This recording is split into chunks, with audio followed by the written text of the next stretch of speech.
Hello there everybody, Oimon here, and welcome back to The Case of the Golden Idol.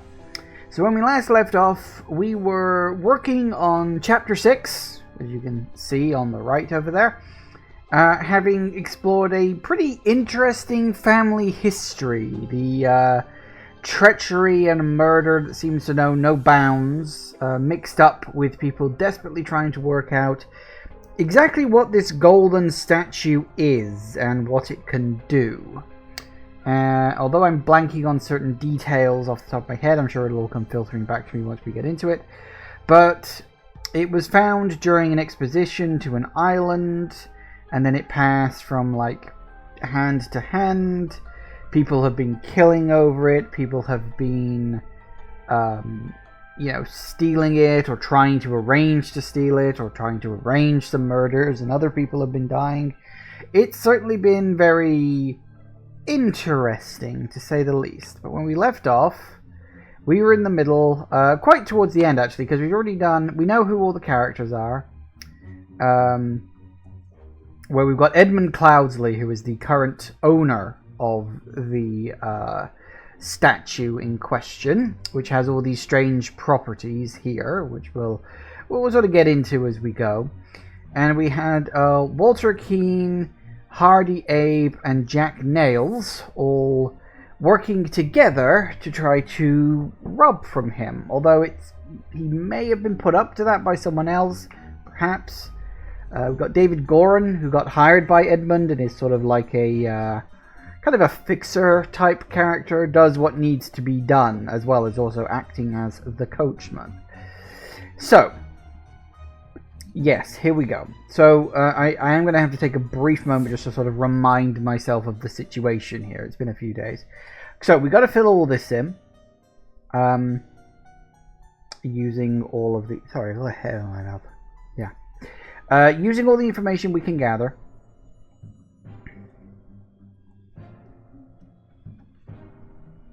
Okay, so looking at this, blank needed a blank, full stop, blank, along with accomplices, delivered a blank. Upon entering blank, suddenly blank, blank. So I'm pretty sure someone clubbed, that's going to be clubbed, David Goran. We know that. And I think Hardy... he was the club wielder, so it was probably him. Meanwhile, blank, blank. The amount of blank in a sealed blank. Okay, based on this rather dramatic scene, I'm going to assume it was a vase of some kind. Shards of a vase. Yeah, okay. So I think that's going to be Edmund Cloudsley.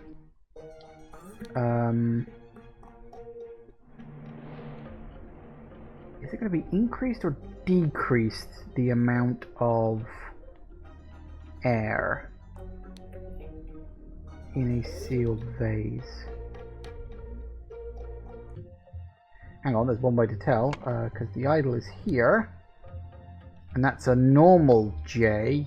I say J because it's like, oh, okay, we know that's an increase.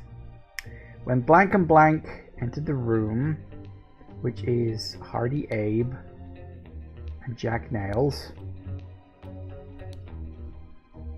enter the room, the blank, blank, and killed them. Killed them both. The, I guess, vase exploded and killed them. Okay, so blank needed a blank. Right. Someone needed a corpse. Who needed a corpse? I remember there was like a letter or something. No, it wasn't that. Wasn't that. Someone needed like a letter or something. Yeah, so Edmund, based on the note, needed a corpse. And then Walter Keane Along with accomplices, delivered a coffin. Sorted. Yay, goody goody. To gain entrance to Edmund Cloudsley's secret forest cabin, gentleman robber Walter Keene pretended to deliver a corpse to Edmund for his experiments. On entering the cabin, the robbers ambushed the servants, and Edmund locked himself in the study. While the robbers were soaring through the lock, Edmund prepared a trap with the idol that killed 2 of the intruders. Yep, that's more or less what happened.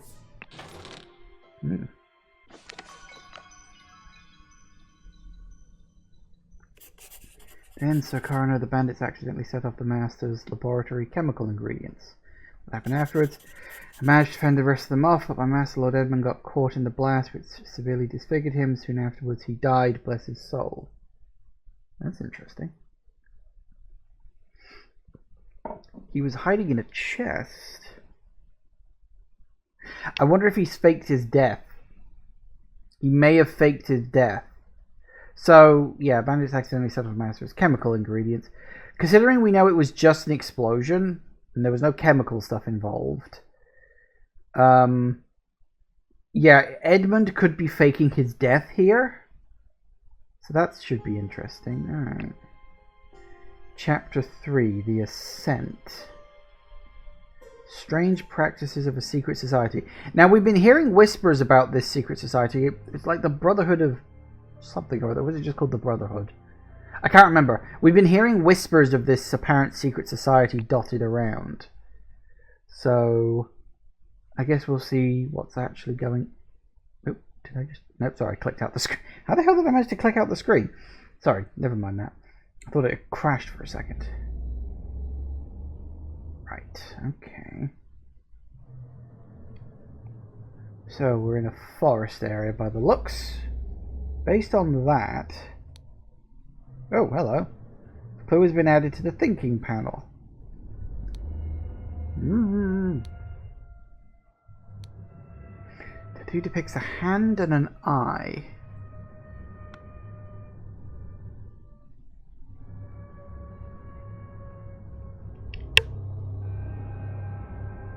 Oh, it's in the game. So I heard that sort of descending tone. I thought it was like an airplane or something. Okay, so he's got a gun. Okay, David, the gathering will be on March 14th. To follow our plan, we should be there at least 2 hours before midnight. The target will arrive in full costume, grab rope and a weapon. WK. Walter Keene? And he's talking to David, whatever his last name was. Ashblair Tobacco. David Goran for reliable service from EC. Coil of rope. Shabby formal coat. A dagger. Hat. Loaded pistol. Collection of hats. Sword. And a clean coat. Well, now that's interesting.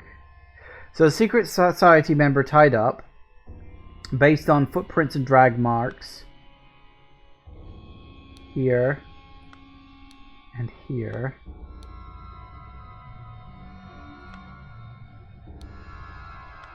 Right, so 2 sets of footprints drag a person. One then beats a retreat back up the path. The other one comes down here, joins the path, presumably enters. So whoever has pointed shoes.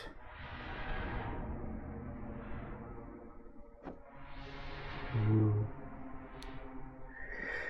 Close added to the thinking panels. We got the dark hands, the proud beasts, and the water snakes. Brothers wear masks appropriate to their house.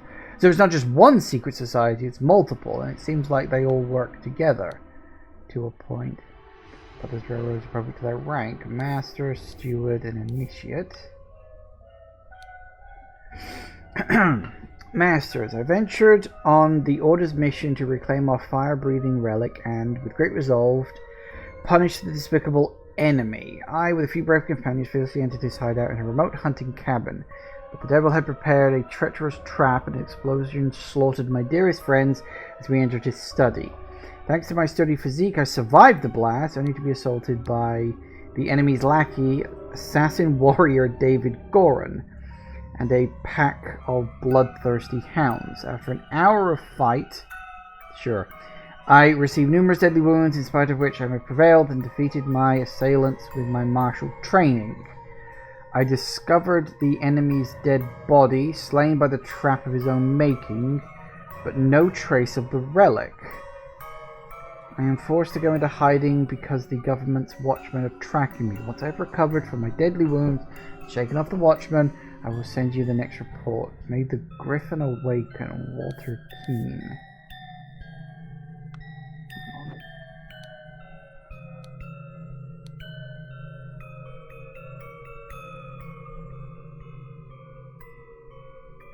Did Walter switch sides? I feel like Walter switched sides. Like, assuming WK here is Walter Keane, Walter may have decided to join with David, whatever his last name was, Goran. I keep forgetting his name. Because David Goran is Edmund's sort of lackey, his henchman. He's sort of hired ostensibly as a coach driver, but he's like he said, he does whatever he needs to do. And I am still fairly certain that Edmund is not dead. We haven't seen his body, and he was hiding in a chest. I think Edmund is still alive. He has faked his death, presumably to try and put the Brotherhood off the trail. And it seems likely that maybe Walter Keane and David Goran are now working together to bring these people down. Maybe. I might be barking up the wrong tree on that one. But to apologize for the time for my absence, but my road to recovery was full of peril and valor that cannot be sufficiently conveyed in writing. The government dogs and spies chased me tirelessly, and I was forced to seek refuge in Aquitania, no idea, to recover from my still dire wounds. There I finally bested my pursuers with the help of Lazarus Hurst, that's a new name on me, a young resourceful gentleman whom I met in a remote manor one dark winter's night. Not only did I earn my trust by stepping into the fray against the villains, but he turned out to be well versed in the arcane arts. Of course, not yet close to your skill. I finally recovered and plan to return to Albion. Okay, that's... I mean, Albion is an old word for England. So, England. Not sure what Aquitania is. An old word for some part of the world, I guess. I suggest that Lazarus would be a fine addition to the Order. I vouch for him and will invite him to undergo the appropriate trials. Walter Keane again. Illuminated Masters. I object to the admittances of individual Lazarus Hurst to our brethren. I submit that our dark-hand brother Walter Keane, who vouch for him, cannot be trusted because he is a liar and a thief. I am certain that, on dispatching our enemy, he kept the golden fire-breathing relic for himself. Nothing will move me on this. He must produce the relic, apologize personally to me, and afterward be expelled from our brotherhood. Jeffrey Sinclair. We heard that name before? Doesn't ring a bell, but then I might just be forgetting. Ooh. Okay. House.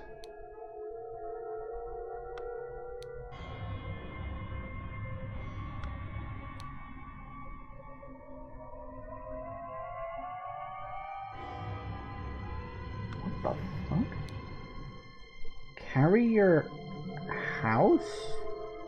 So obviously these are like metaphors. So maybe it's like, you know, carry along a heavy burden, don't eat food. I've no fucking clue what this is. A fish sitting in a room by itself? What is this? What does this mean?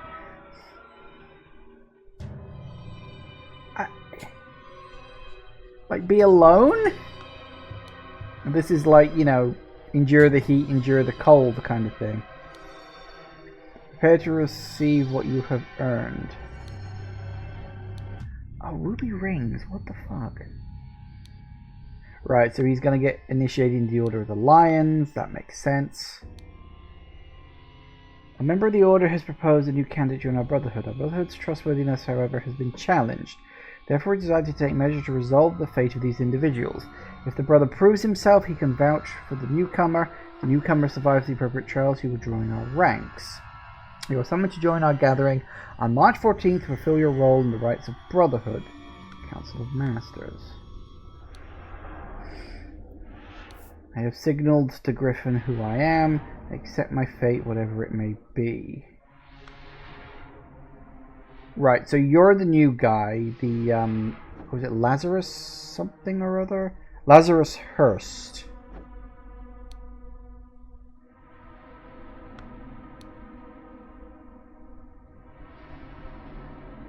Oh! Oh, God, that is genius! I get it! Lazarus Hurst! That's Edmund! That is Edmund! He used the because one of the things he was talking about is that the statue might be able to de-age a person, and Lazarus is like, I think he like rose from the dead or something like that, or he lived for a long time. I forget exactly what the myth of Lazarus is, but it's something like that. That's Edmund because he's got the long face and everything. Okay, either that is one hell of a shot in the dark I just made, or I think I just put a twist together well. That explains why, oh, he quote-unquote died. He hasn't gone into hiding, he's fucking de-aged himself.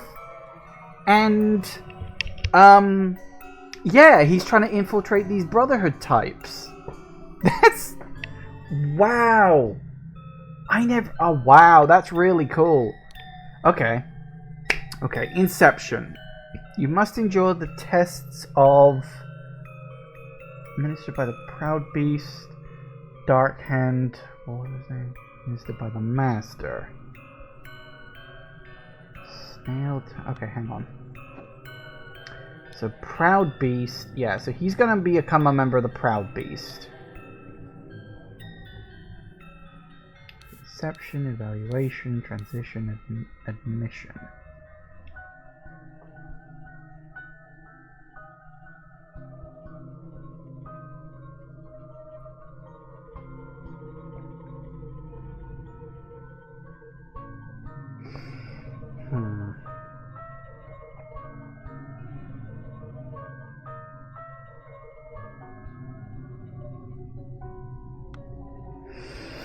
Okay. Oh, okay. What we got here?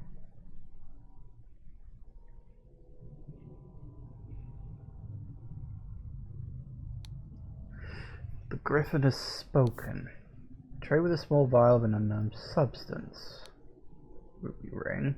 A lot of people have ruby rings. I've noticed that. Griffin has spoken. 2 cups on the stone altar. They contain some wine, but are almost empty.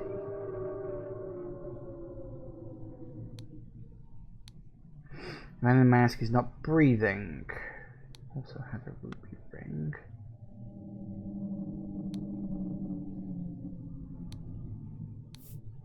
Silver tankard with some red wine. Let's just wait the results from the chamber below. Ceremonial sword. Ceremonial scepter. Ritual of dispute. Only stewards of high rank can be defender and accuser. The scepter must be borne by the water snake master. Required decorations for the hall. The keeper of treasures. The never tiring teacher. The grim reaper. Ritual of discord. House of the accuser and defender stand behind their brother. Okay, the scepter must be borne by Dark Hand Master.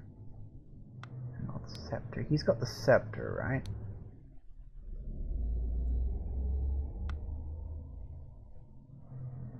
Hang on a second.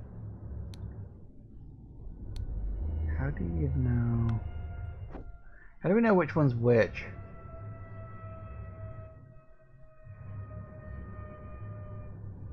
Because you've got the 3 different masks, which are obviously for the 3 different groups. Don't know if we know which one's which yet.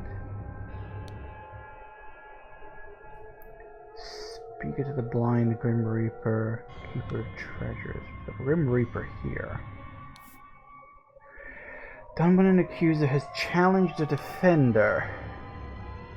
Add substance to one of the cups. Defender chooses first, accuser chooses the remaining. Both partake in wine cups. Both drinkers must be barefoot. Oop, right, cut off.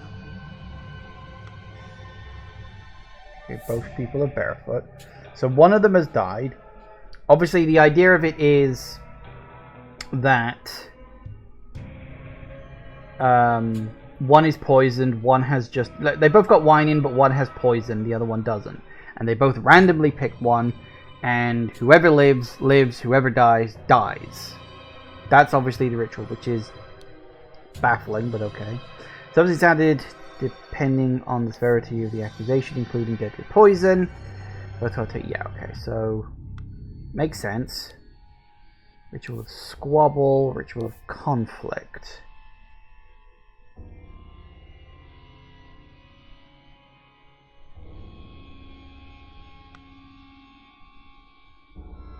So we've apparently got everything.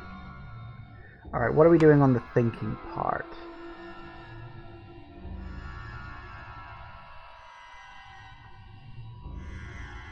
So we've got to work out the ritual. And who was there, presumably.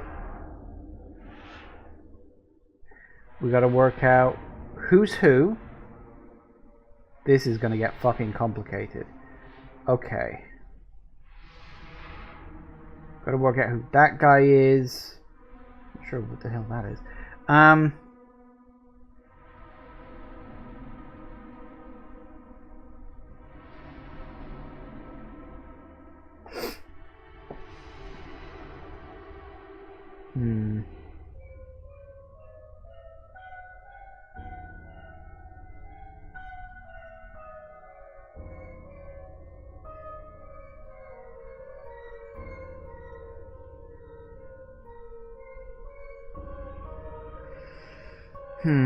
Okay. So let's see if we can work things out. Dark Hands, Proud Beast, Water Snake. I'm going to assume this is Proud Beast, the red mask. Hey, Kafal. Welcome, welcome. So I'm going to assume red mask is Proud Beast, because that makes sense.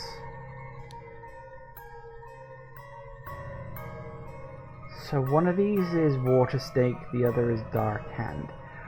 Just based purely on the visual look, I'd say this one is probably Water Snake and this one is Dark Hand.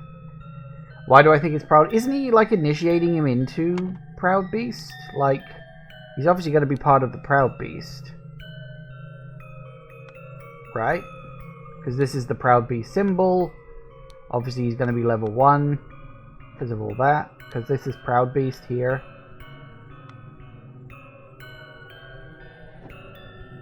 So that, I mean, that would be my guess.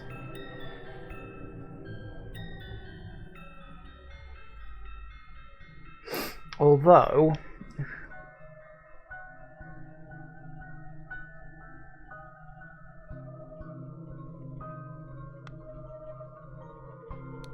Seven, what the hell this is?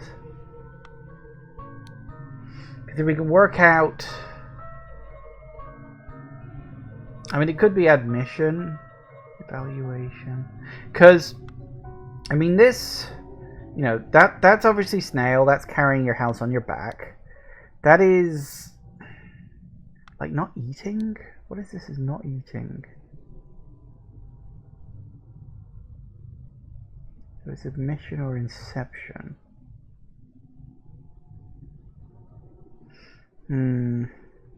How is that a test of fire, though?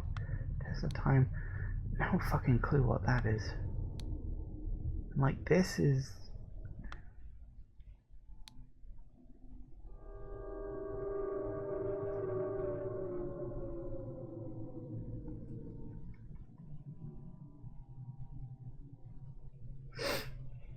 Okay. So, I mean, it's either Inception or Admission. I don't think it's Admission, though.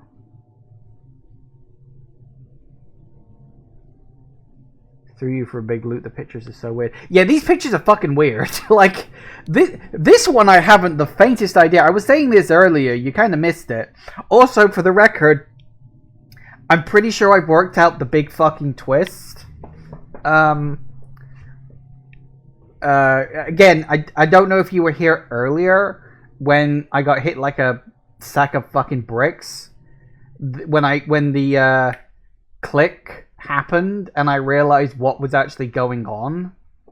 Because obviously when you complete chapter 6, you get told that Edmund apparently died in the attack. And I was like, no, I don't think he's died. He's just like faked his death. He's gone into hiding to get these Brotherhood idiots off his back. And then we know that like Walter Keane, we think, or at least I think, he has to like switch sides now, I think. Could be wrong, but I think. And we know that because David Goran and him were conversing in a letter. So Walter switched sides. But the twist is that, and again, very proud of working this out, is that we know that this guy is this Lazarus Hearst character. I am fairly certain that this is Edmund, who used the statue to de-age himself, thus taking the name Lazarus, and faked his death. You know, like old him died, and this new person, Lazarus, came in his place. That's my theory. And I think it's a bloody good theory, because we just had that little drop in chapter 6 about how, oh, we can use the statue to de-age things. And he looks a little like Edmund as well. So that is my theory. Time may prove me wrong, but I think that's the big twist they're going to try and set up on this thing. That we get told that Edmund is dead. No, he's clearly not dead. But that's what I think happened. I think Walter has switched sides, and Lazarus is Edmund. I mean, I don't mind if you don't tell me, but again, throwing it out there, that's who I believe it is. Okay, so yeah, we do know that this at least is Lazarus Hearst. That we know. I know that. Absolutely fine, not a problem. Okay. Okay.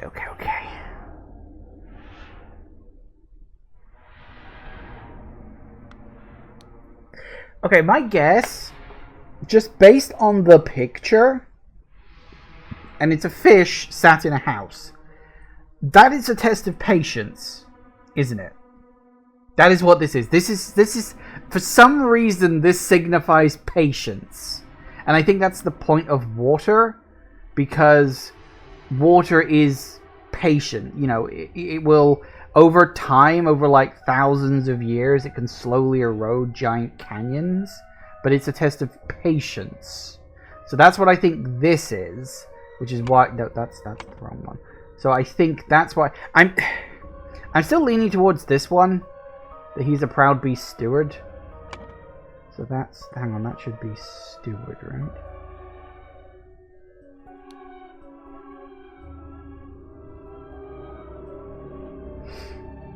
And it was the ritual of Inception. Again, I may get proven wrong on this, but it feels right. I'm still not sure what this is and how this relates to fire. Because he doesn't have a mouth. So it's like he's trying to eat and he can't. And this is like, I guess, a test of like endurance. You know, endure the heat, endure the cold, I think. Could be the test of... That could represent time, maybe?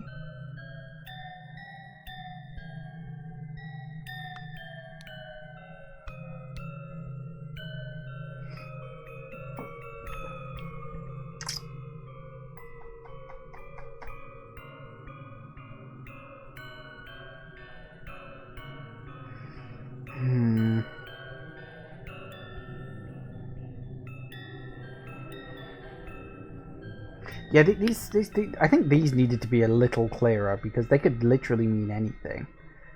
Okay. So, we know that one of these two is Jeffrey Sinclair, and one of these two is Walter Keane. That's obviously we don't know who's who because they're wearing a mask. That would be my guess. One of them is Jeffrey Sinclair, the other one is Walter Keane. That's fine. We know that. That's perfectly okay. Okay, how we're going to work out who's who is based on... Do we know...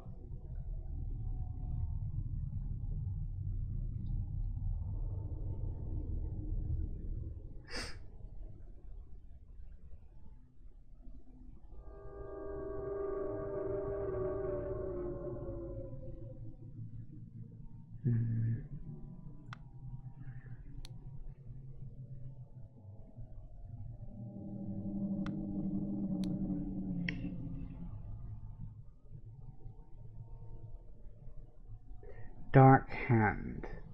Walter is Dark Hand.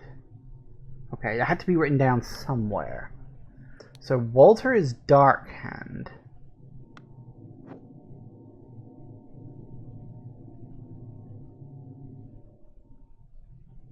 Okay, so we need to...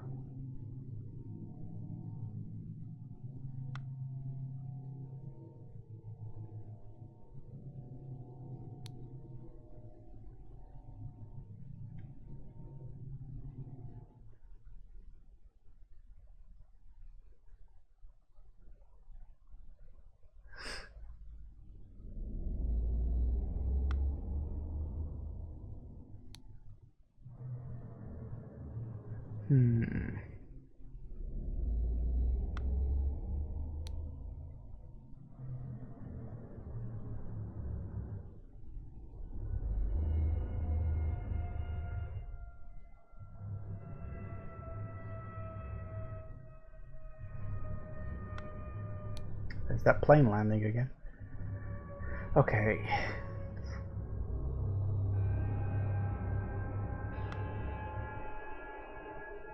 Okay, so assuming these are both stewards, which I believe they are, if I'm correct in thinking that the green is a steward.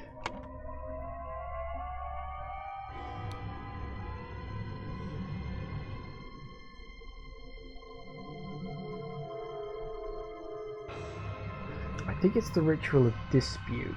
Scepter must be borne by a water snake master.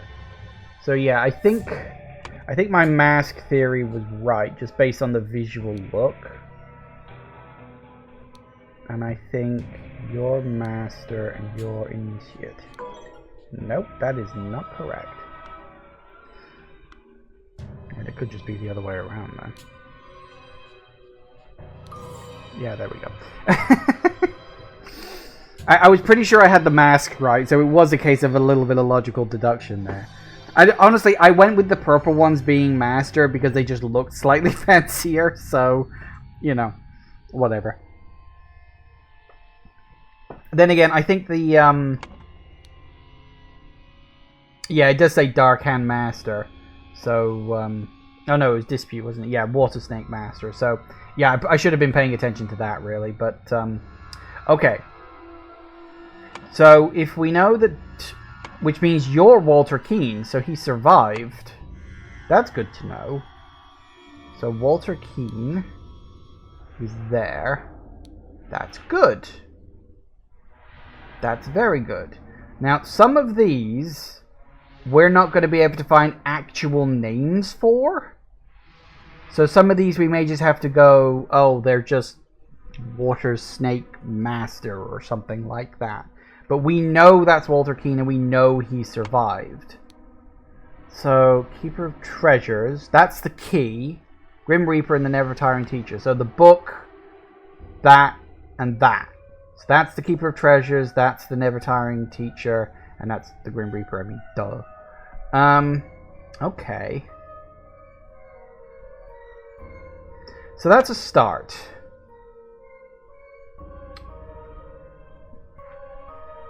You've only got to fill in the names for people you could know. Yeah, I mean, obviously, we've only got so many names we can work with. You know, we got David Gorin, but I don't think David Gorin is actually here. I think, based on these footprints, I think David Gorin GTFO'd, and Walter Keane was the one who entered the place. Not 100% sure who the fuck you are. I mean, we know that you're a Dark Hand Initiate, so we can probably just slap that in there. Oh, good. I'm glad we didn't have to work out your name. I will say, very happy about that. Okay, so you, we know, are a Proud Beast steward. Nice, good. So the real question is, we've got Jeffrey Sinclair. We know that Jeffrey Sinclair is the one who is dead. We know that David Gorin isn't here, so which implies that the rest are all just generic. We don't know who these people are, but they've got... so you're an initiate. You're an initiate. You two are masters. Oh yeah, what was the ritual? Oh, wrong one. Ritual of dispute.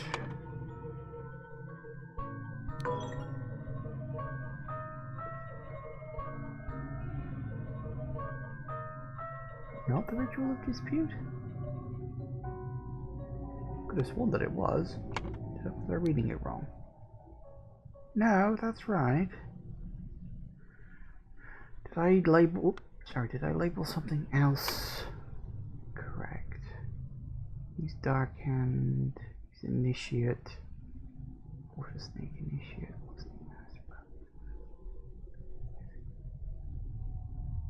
Wait, is one of these supposed to be David Gorin?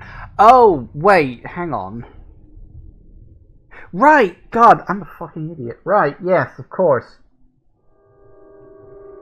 One of those is going to be David Gorin because he's the guy who arranged for the poison thing to work properly. Jesus fucking Christ, that could be dense sometimes. Okay, so who... Hang on, the guy, he was a Dark Hand Initiate, right? Dark Hand... Right, so it's you then. And it was the thing of dispute. There we go. Wake up! Come on, it's morning, wake up. Actually, it's afternoon, let alone morning. Okay.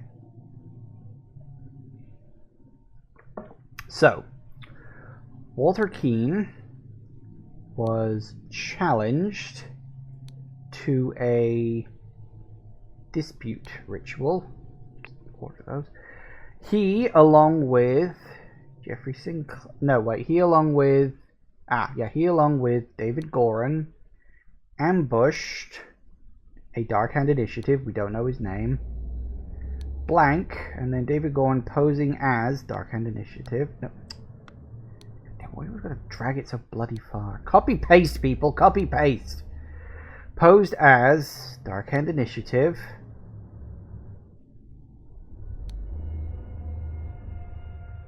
Dark Hand Initiative, David Gorin posing as Dark Hand Initiative.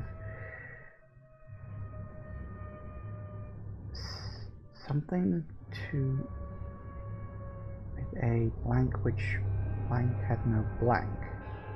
What?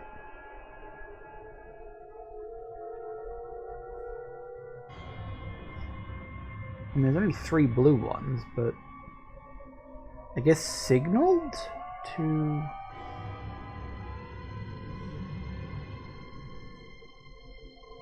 Oh, right, yeah. Signaled to... Hang on. Walter Keane. With a blank, which cup had no poison. What did he signal to him with?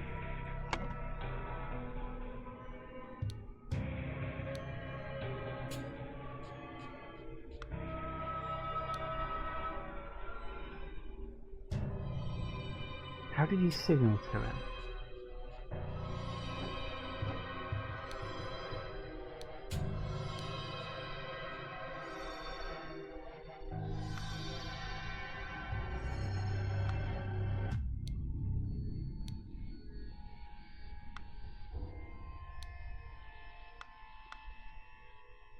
he signal?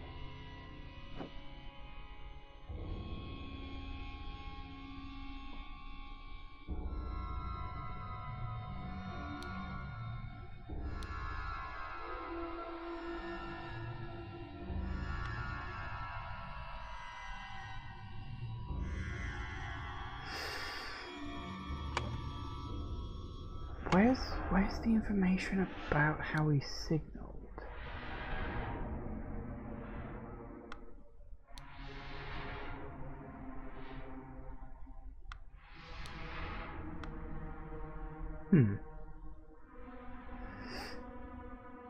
Well, I mean, okay, let's think logically about which word it could be.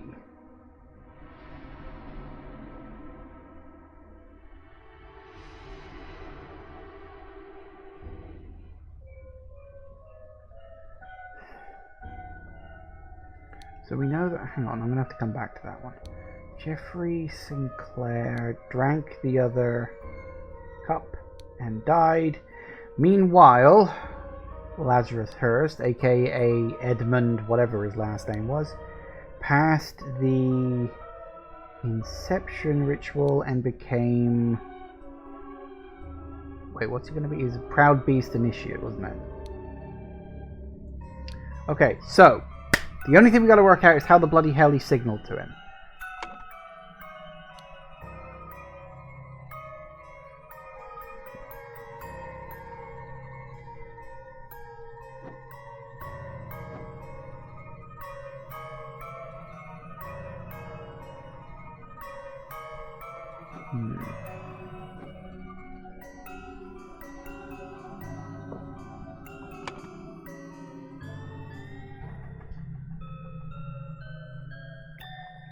Seriously, how the hell did you signal?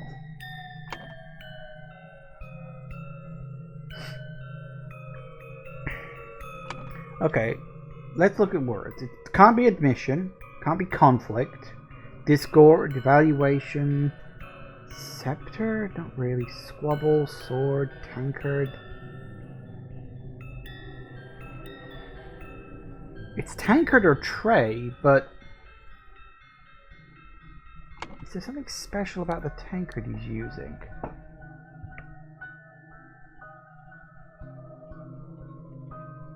Doesn't look like it, but that's about all I can think of. Yeah, guess so. Not sure how you were specifically supposed to work that out. I mean, yeah, okay, he's carrying the tankard, but you'd think that would be the point. I don't know, maybe you were just supposed to like move it left or right or something subtly, but I don't know. So after being challenged to a ritual with potentially deadly consequences, Walter conspired with David to devise a plan which would ensure his own safety. They captured a Brotherhood member on his way to the gathering. David took his costume so that during the ritual of dispute, he could indicate to Walter which cup was poisoned. Therefore, Walter chose the safe cup, and his opponent drank the poison and died. Yep, fair enough. What on earth is going on there? Crowning celebration by the lighthouse.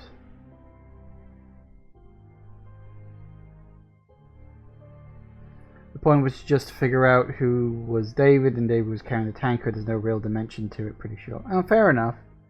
I mean, I get that. It's obviously going to be quite subtle, but I mean, it was fairly obvious based on all of the words I had left that tankard was the most likely one, but I kind of figured they could have put something a little more in there. Okay, crowning celebration by the lighthouse. Ooh, oh, it's so lovely. Except someone's dead, because of course they are. Right. Ooh. Griffin Rebirth. The one who claims to be Griffin Reborn must perform a miracle. If someone repeats the miracle, it is proven that it was not a miracle but mere magic. The claimant is punished with death. If no one can repeat the miracle, the masks fall. The claimant is crowned as Griffin Reborn.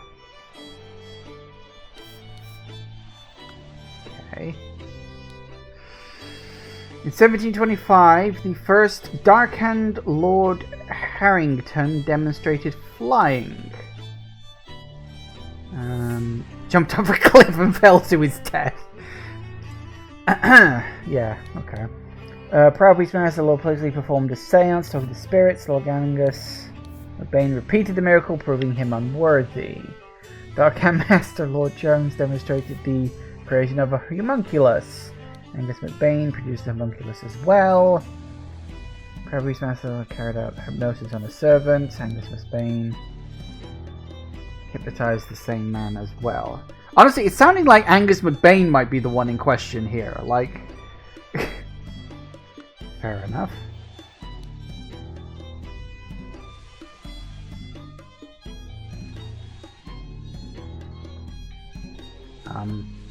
Okay. Don't really get it, but why do we need to see his shoes? It's an actual miracle, unbelievable. So there is a Griffin reborn. Got the typical red ring, and we got a stamp VI. Hang on, VII is 7.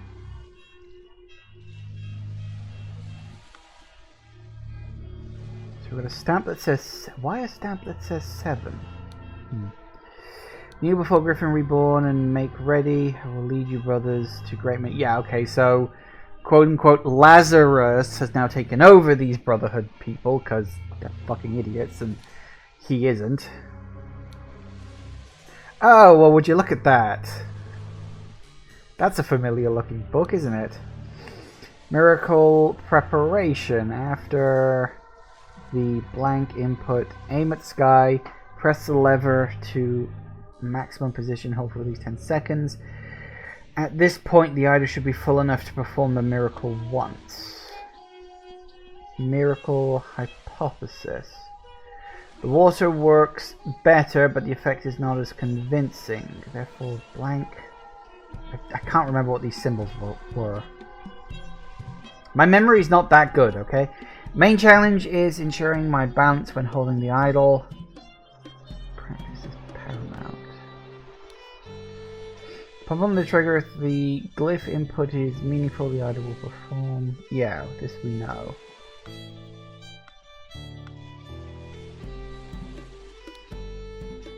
Five strange look. They're not that strange. Have a heavy wooden oar. Well, that's because they rode the boat here. And thus Griffin Reborn revealed himself to his brothers by demonstrating the true miracle. Silver crown with gems. His shoes seem to be important for some reason. I don't know why. Here, I brought back your staff, O Griffin Reborn. Well, that's a familiar set of things, isn't it? Dear Master McBain, these threats to contact the Chief Inspector about my past offend me greatly. Being an honest soul, I have no choice but to comply with your base demands. I've invited Lazarus into our brotherhood, but he has not shared all his secrets with me. Luckily, I had an opportunity to see him practicing this miracle. He has a magical artifact hidden in his cane. When performing the miracle, he inputs the following glyphs. Then he presses a small lever in the handle of the cane, grants him power to demonstrate the miracle. I've no doubt the staff will work just as well in your hands as his. Ooh, someone's being awfully naughty. Clue has been added to the thinking panel. So he he stuffed the statue into this cane. Ooh, pretty. Golden snuff off of his opium powder. AM. Oh god, have we heard the initials AM? Maybe. I don't know at this point. No, we didn't actually, Sunrising clothes with a handle of a cane. Yeah.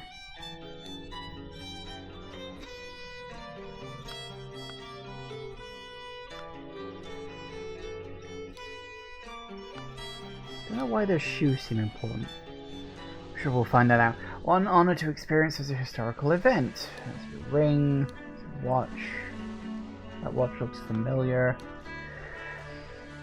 Dear Water Snake Brother Maker, As the director of the Seven Seas Trading Company, I do not assess work applications. Please go through the official channels of my staff and evaluate your credentials as an attorney.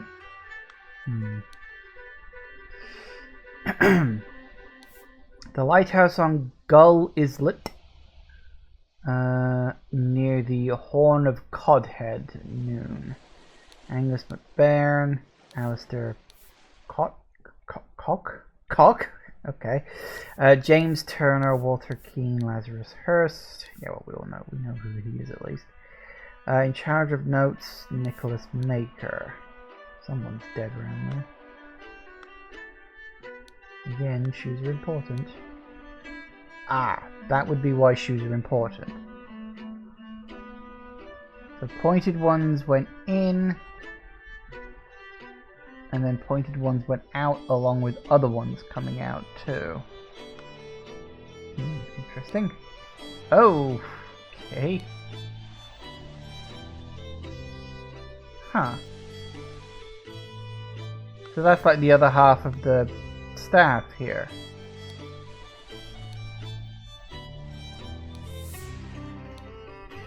One thing, Master. Lately I've been experiencing disturbing dreams and I feel cursed. Use the source of this with your magic. Desist immediately and know that when pushed, my rage is absolute. Do not toy with the well-being of the Empire's general, for I do not tolerate being attacked.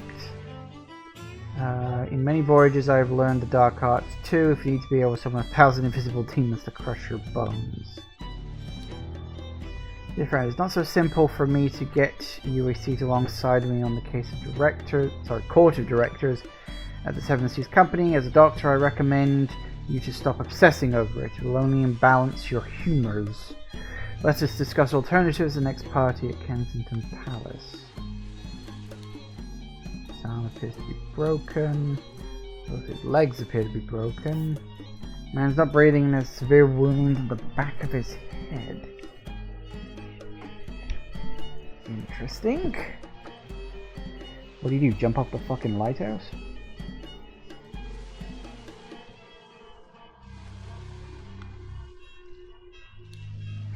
Door's locked from the inside. He did jump off the lighthouse, didn't he? Oh, did he like take the wrong half of the staff, thinking it would grant him the ability to perform a miracle?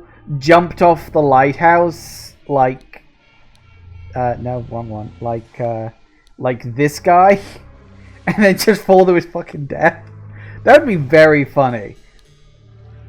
By guarding the lighthouse, you guard the Empire. Okay. Trapdoor that connects to the staircase. Lighthouse is not locked. Yeah. Okay, what do we got on the thinking page?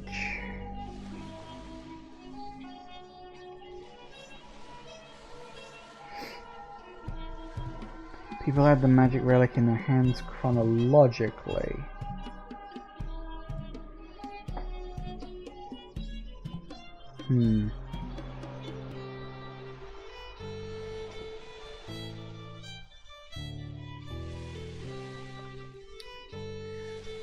Ah, or is it more of a case of... Hang on.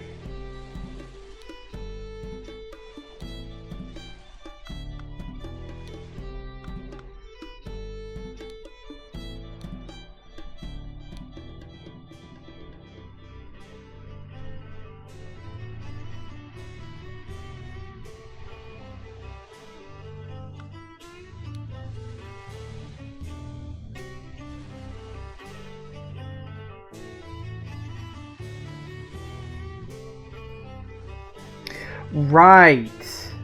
I get it. He performed the miracle, and then this guy, thinking based on this letter, which is probably very deliberately sent, thought, okay, well, if I just take this staff, I'll do exactly the same thing. Only he didn't know he had to charge the fucker up first, fell to his death, thus breaking the cane, which is why it broke. Okay. Yeah, I get it. He fell to his death and they're like, oh my god, it is a miracle. Okay. Okay, so we know that you're a Lazarus. What's his last name? Lazarus. What was it? Damn it, I'm blanking on his last name. Lazarus Hurst, wasn't it? Yes. Yeah, it was Lazarus Hurst. Okay, so we know that's that. And who was the guy who kept debunking everything? Angus McBain, that's the dead guy. Because he kept debunking all of them, because he was... Yeah, I guess that's just him. Okay, that's good. We then have... So who else was available? That someone had a note. Okay, so Walter Keane... Which I'm willing to bet is you. You look like Walter Keane, just older. This is the thing. People are starting to age in this now, and I'm having trouble keeping track of who's who.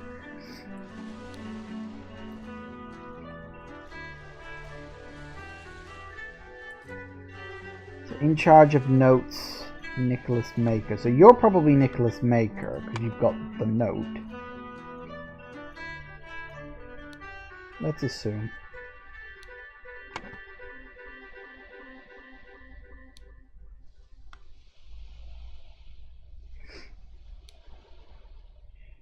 It is weird that there's like...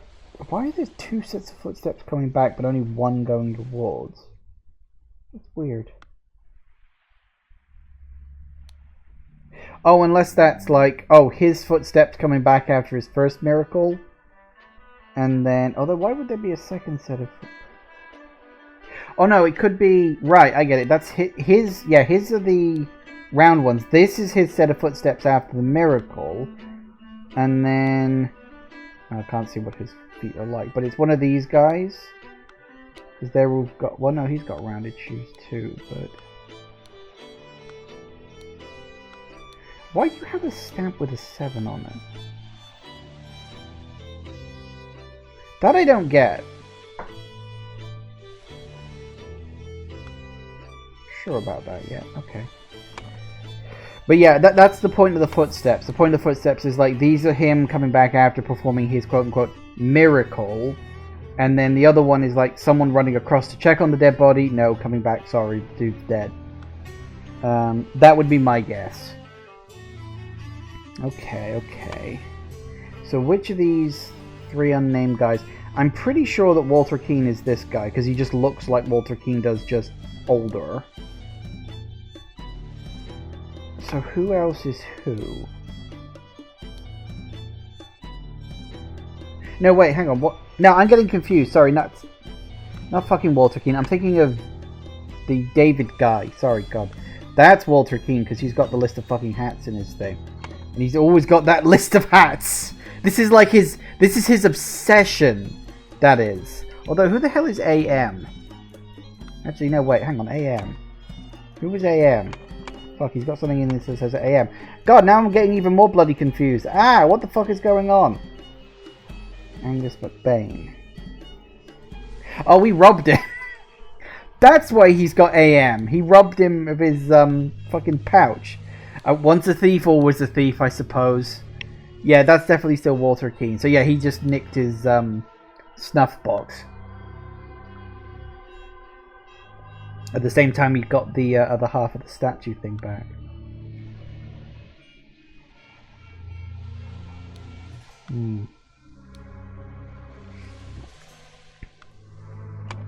Okay. So we got 2 guys left. One is Alistair Cock and James Turner. How do we work out who is who?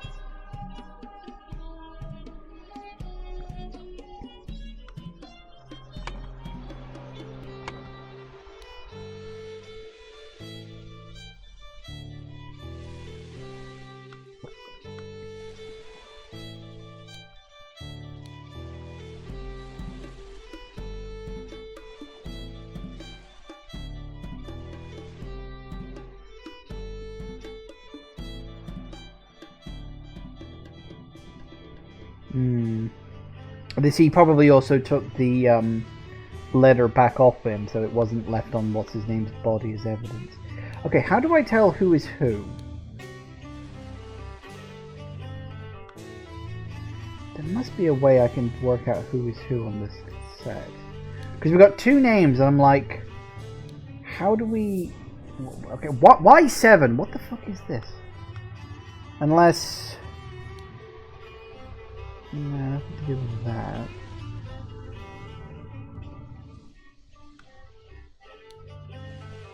Why is star stamped with 7 on it? The fuck does that even mean?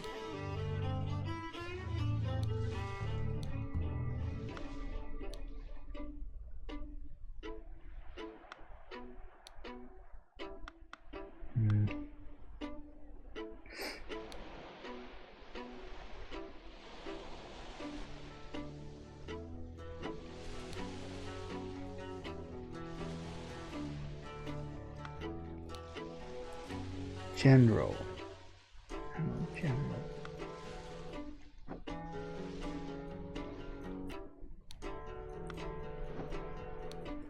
So Alistair is a general.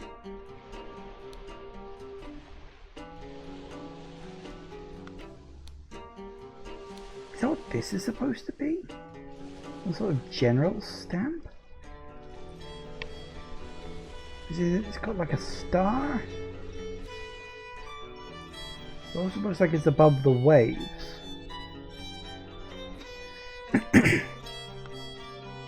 See, I feel like this is really important, but I also feel like it's talking about something that I have no fucking clue about.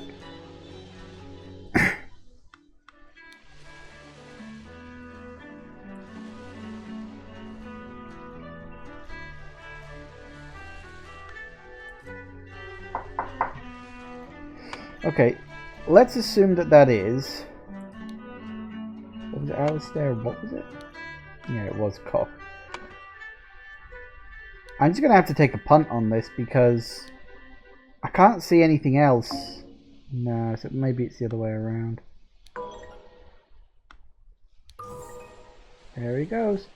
So, how were you supposed to work that out? I'm like... I mean, other than the fact he kind of looks a bit like a general, I guess. But...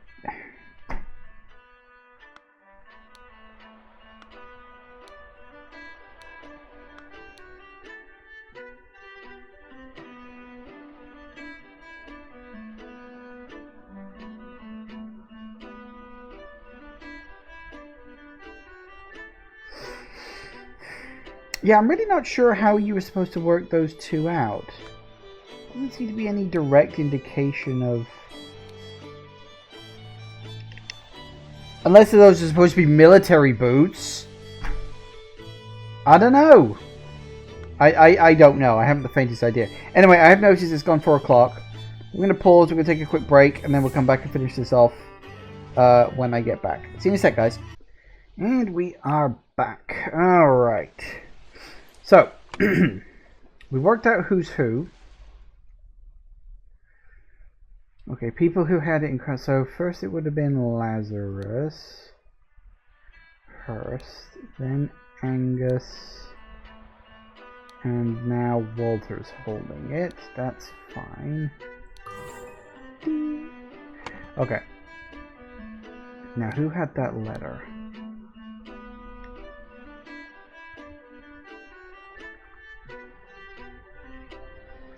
Right.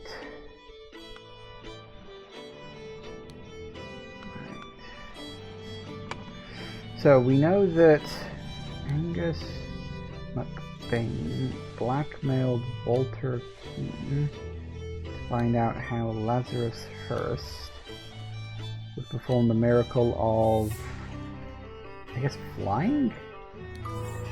Yeah. Oh, for crying out loud. Blank, blank, blah, blah, blank, blank, the blank using the blank. Like, what the... You need a basic sentence structure here, please. Okay, so hang on. We know that's the miracle of flying and become What was it? Griffin? Is Griffin Reborn, right? Yeah, Griffin Reborn.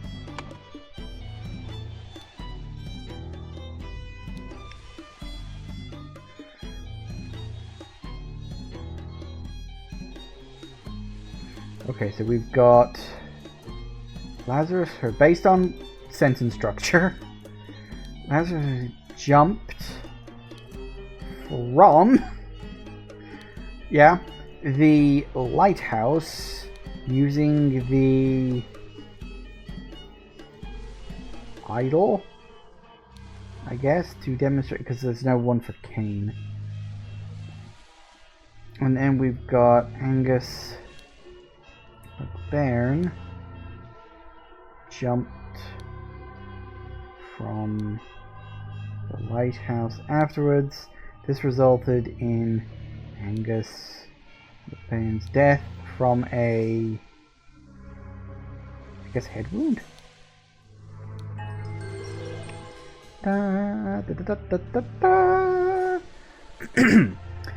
When Lazarus Hearst jumped from the lighthouse and survived, using the hidden golden idol, Master Angus McBain thought he had enough information to repeat the miracle and prevent Lazarus from becoming Griffin Reborn. He seized the staff from Lazarus and locked the lighthouse door to prevent foul play. However, he did not know all the secrets of the idol. It did not work for him, and Angus jumped to his death, which was almost certainly arranged. Like, you know, Walter Keane, although technically being blackmailed, pretty smart cookie, all things considered. So, yeah, that's quite funny, actually. Oh, what on earth happened there? The interrupted weekend at the doctor's salon. What on earth? Okay, well, we got a thing. What is this? Tea house. Chess house. Croquet field, library, salon, flower beds, fountain. Okay. Well, I mean, this looks like a library to me, but... Oh no, that's the library. Right, so yeah, we're sort of looking here, looking out that way.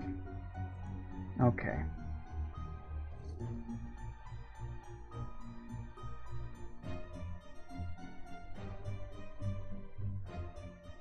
Okay, fair enough. Oh, whoa! Not that. Right, okay. Lord, I didn't expect something like this in our household. Slightly grassy garden shields, so gardener probably. Such a mess, however, we clean the blood out of this rug. Oh. Oh, you are high as a fucking kite. Why are your eyes so red? Leopold, your plan to frame Toe is sublime, but your missing button is more than enough proof that you did it. Constable, please escort this man out. Ring with ruby in it. Clean doctor's scalpel. Clean small sword. Glass full of sherry. Almost empty glass of sherry. Okay, interesting. Fallen bottle of sherry. Yep, makes sense. James, this is preposterous. You know damn well that he was killed by that Lemurian savage.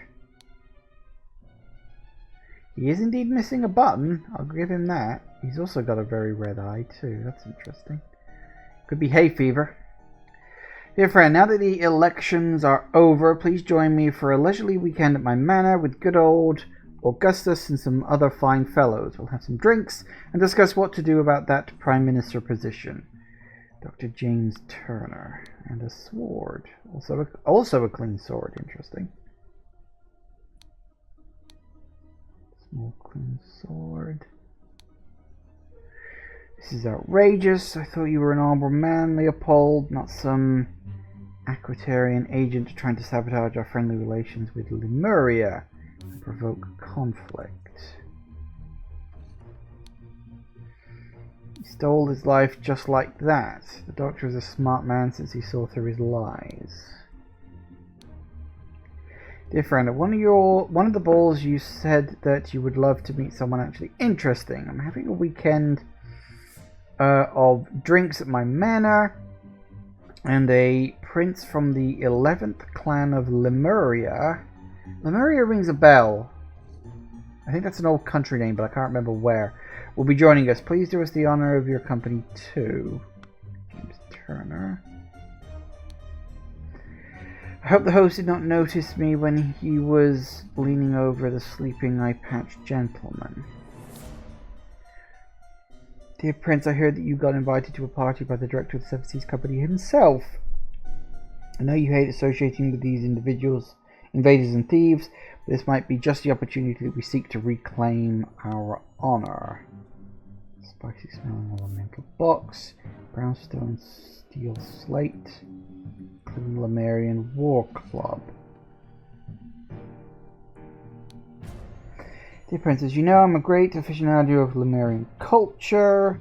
It would be my pleasure to invite a member of the Toe clan to spend a leisurely weekend at my estate with some of our political dignitaries. Fair enough. Seals of the 12 Lemurian clans. Oh, and that's missing. The boomerang is missing. Oh, it's because it's on the floor here. Ah! And that hit him in the head.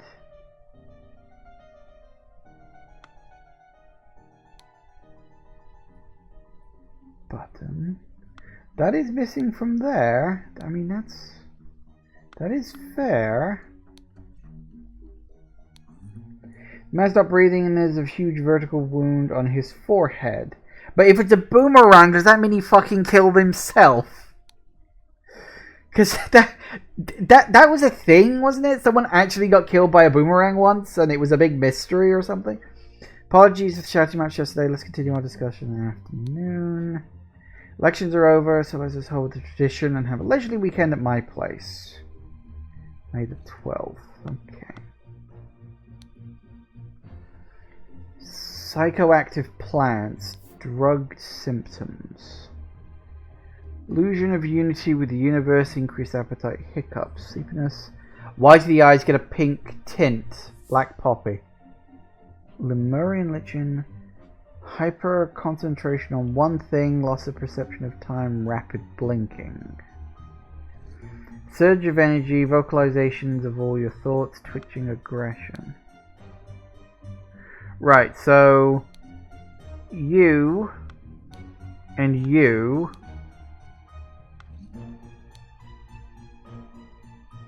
you're blinking a lot.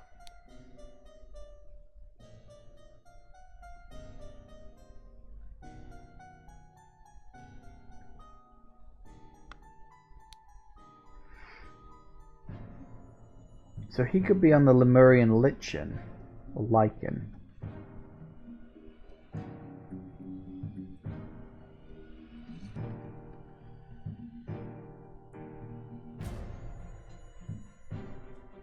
So we know that two of them are on the black poppy. That's interesting. God, believe me, my lord, I do not feel comfortable arresting a prime minister candidate, but I must ask you to follow me. Arthur Faulkner. Testimonials. Oh. Had a glass of sherry with James in the library and became drowsy. He was falling asleep, saw the man observing him through the glass door. Woke up, found the butler on the floor asleep. Woke up the butler, entered the salon, found the body. Upon inspecting the weapon, deduced that the Lemurian was the murderer. Instructed the butler to raise the alarm. Played crochet with Ergin in the morning. They got bored, went to a tea house. Went to drink tea in the tea house. Ergin drew his attention to the interesting design of the chess house. So Lord Alistair lecture the butler. So Master Turner come to the chest house, send the butler away, just as Ergin was remarking on the beauty of the chess house. So Lord Alistair leave the chess house and return shortly afterwards. Slightly difficult to understand what he says, particularly because he has challenges with our language. Claims that Everything young Master Bell says is absolutely correct. Okay. He drank a glass of sour sherry with Blanchard in the library in the morning. Only someone didn't drink the sherry. Someone did, and someone else didn't. Went to Chef's house, we found Lord Alistair and the butler. Ordered the butler to clean up the library and get rid of the bad sherry. Spent the rest of the time playing chess with Alistair until the alarm was raised. That's the house he led the interrogation of the suspects.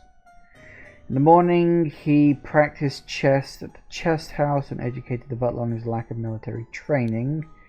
Sometime in the afternoon, Dr. Turner arrived and sent the butler away. They played together, and he was very close to winning when the alarm was raised. Served Lord Alistair in the chess house in the morning. The master arrived and instructed him to dispose of the spoilt sherry that he and Leopold had drunk, and then to go to assist Mr. Spade in the garden.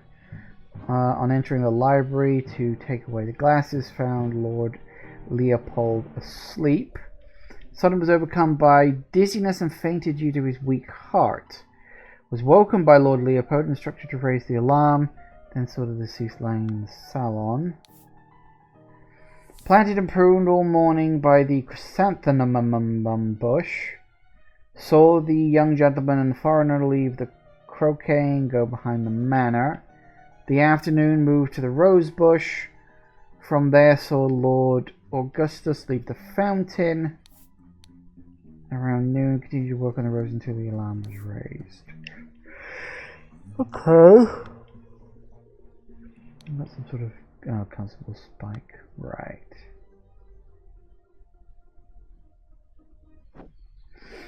And now we've got outside. So we've got a rose bush, chrysanthemum bushes, unfinished croquet match on grass field,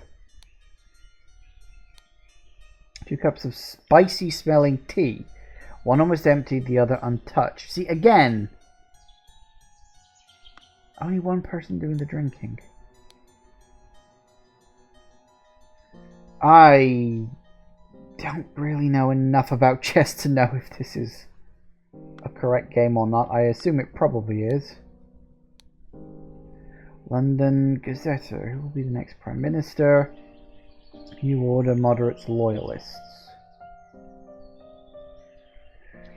The New Order party have the most MPs, but it's clear the 2 older parties will form a coalition. This means either Loyalist leader Blanchard or Moderate leader Valentine will become the Prime Minister, leaving Lazarus Hurst and his party in opposition. Interesting.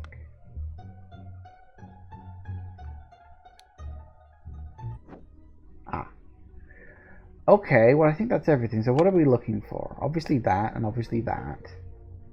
Blank is the victim, the blank is the murder weapon, the blank is where he was murdered. Body was found by blank. Well, we can work out where he was murdered. He was presumably murdered in the salon, because I don't see a blood trail leading anywhere else.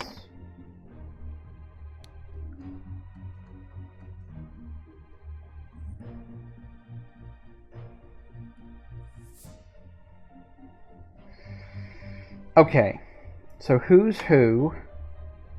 We know that you are the visitor.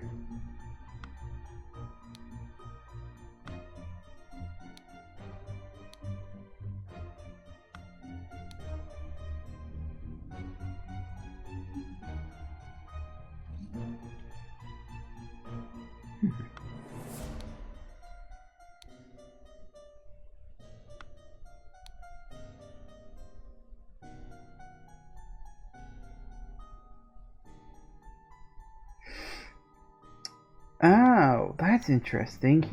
He's swiped this back.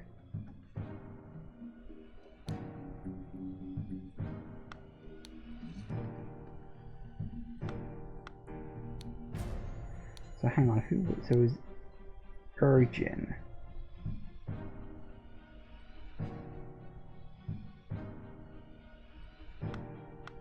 So we know his name is Urgin something or other. that right? Oh, I suppose it might be Urgent Pateau, because it's part of the Pateau clan. Pateau? Google Gobble? Okay. Okay.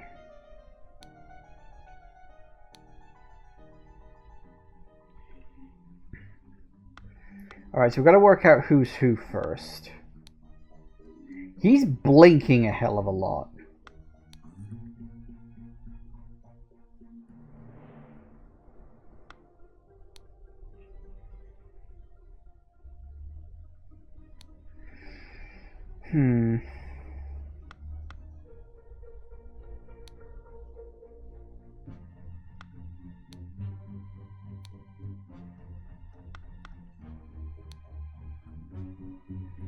You know, I wish that my memory worked a little fucking better, because I don't remember some of these, because you and you were both in the last chapter. I've already forgotten what their names were.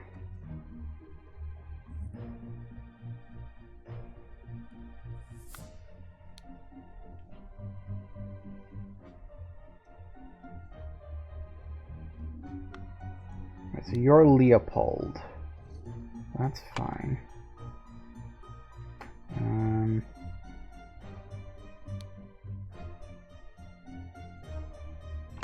know his last name. Might be able to find it on a note somewhere.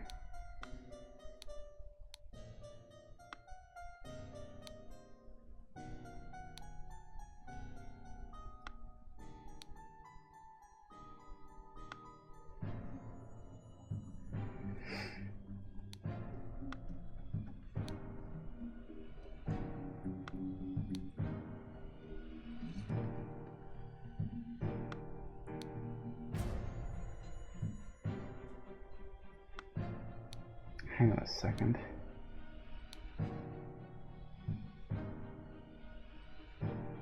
So this guy's the butler. I don't know.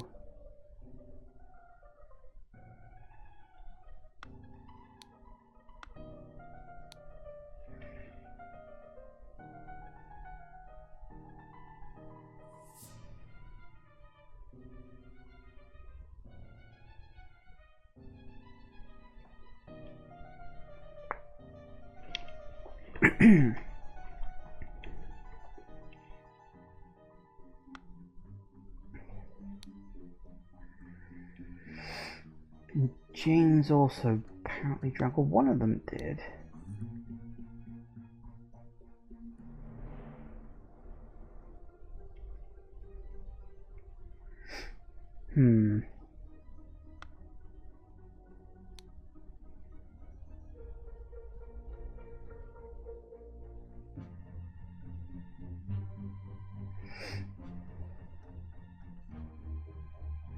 See, he says he found Lord Leopold asleep. But I don't think he did. I think he came in, found the guy asleep, took a swig of the sherry, fell out himself, which is why their eyes are red, because it induced sleepiness because it had black poppy mixed in with it. That would be the guess on that one. Okay, so... yeah, you're... what was his name? Hang on. Patrick? Podrick. Right, so butler guy is Podrick. Although I don't know if this is his first name or his last name.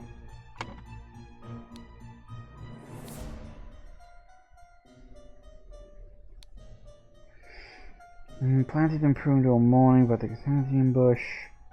So the young gentleman preferred to leave in the afternoon. And he does have a pair of secateurs on him. Slightly grassy gardening shears.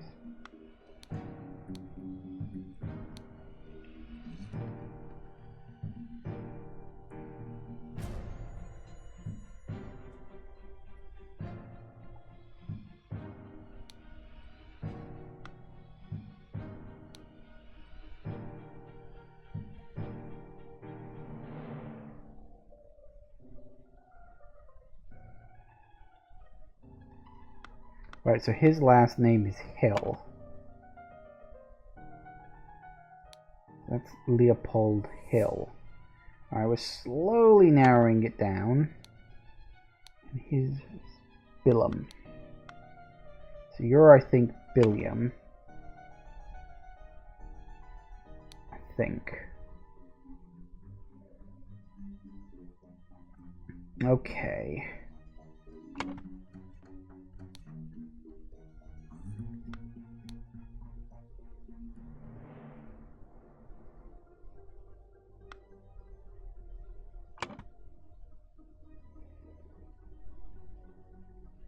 So you're James. Okay. Really wish I could remember those two names from the last set.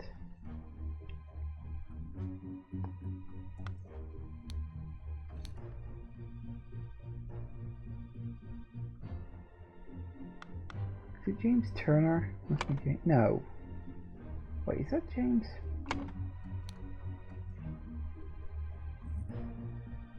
Was his name James Turner in the last set? Why can't I remember that guy's name? I could go back and look, but that feels kind of like cheating. I feel like I should... I mean, I don't know if the game allows for that. Like, am I supposed to be remembering who some of these characters are? Okay, so hang on. You're Arthur Falcon. We can pop that in there at least.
Do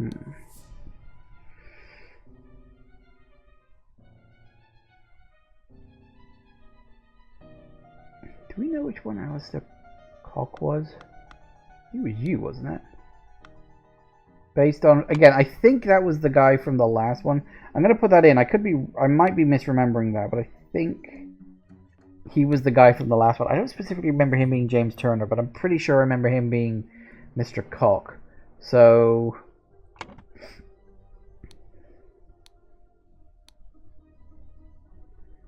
everything young Master Bell says.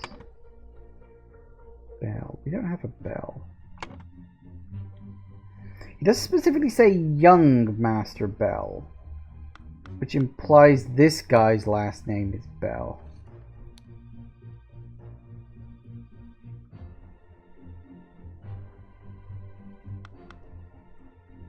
So maybe we can pop that in as a possible.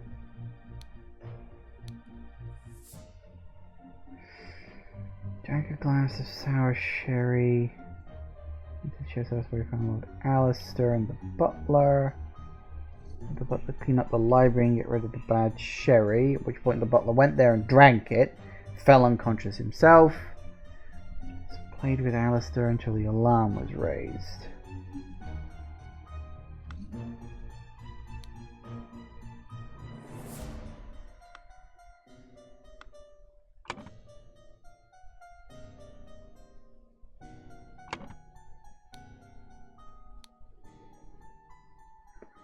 Lord Augustus, leave the fountain around noon.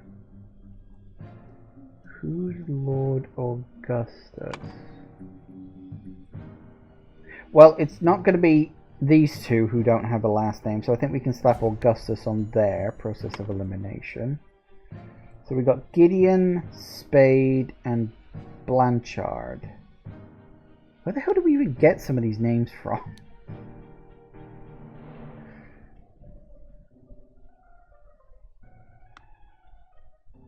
So by virtue of nominative determinism, apparently the gardener's last name is Spade. Based on that, I think.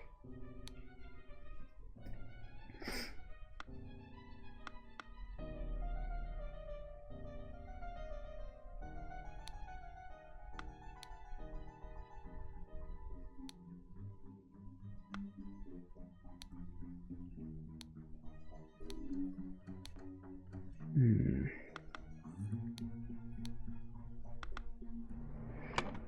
trying to think, where did I get the two?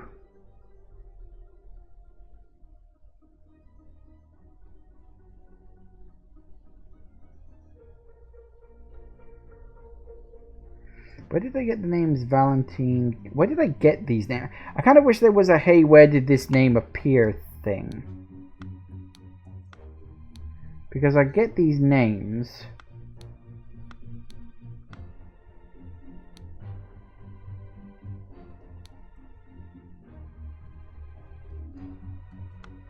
And I sometimes forget where I got them from.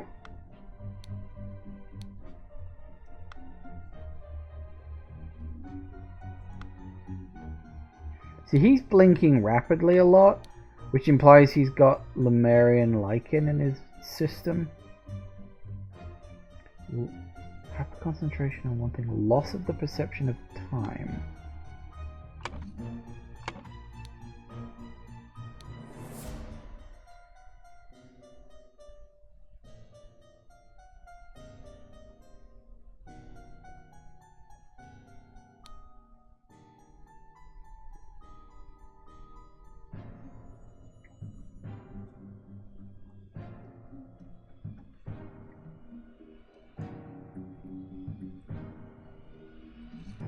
Ergen.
Okay, we've got to start using these to like keep track of stuff.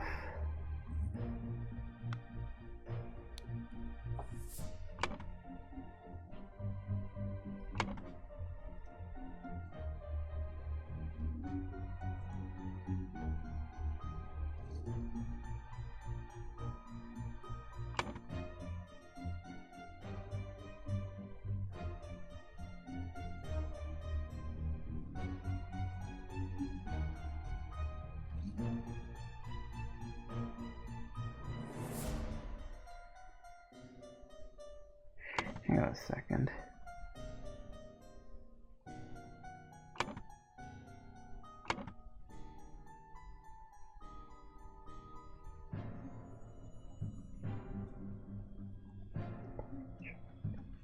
Drink a glass of sour sherry punch out in the library in the morning. Lord Alistair.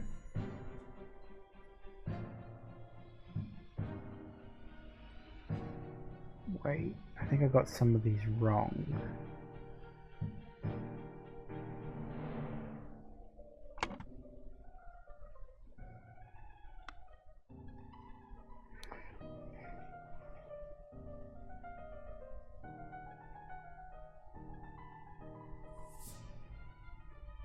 had a glass of sherry with Blanchard in the morning. Wouldn't that make him Blanchard?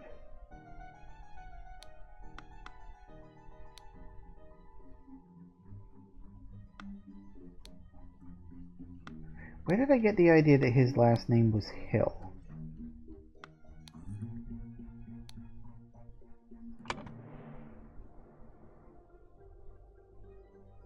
We know his... Okay, let's swap that out. Because we know whoever drank the sherry has the red eyes, because the butler does as well. Okay, so that makes more sense.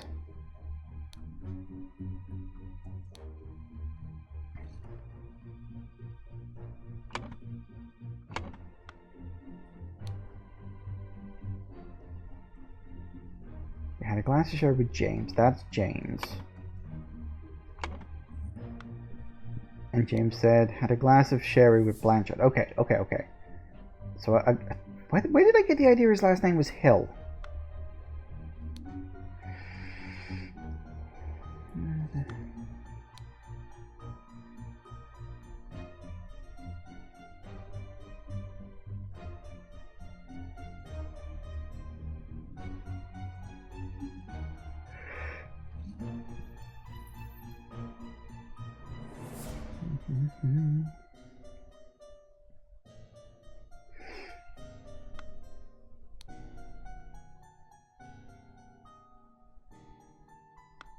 Do we know who Turner is? Yeah, Turner is that guy.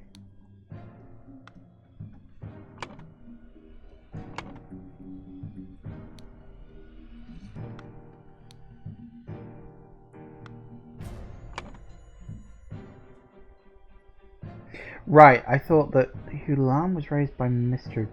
Hill. Ah, the butler's last name is Hill. So your first name is either Gideon or Valentine. It's gonna be Gideon.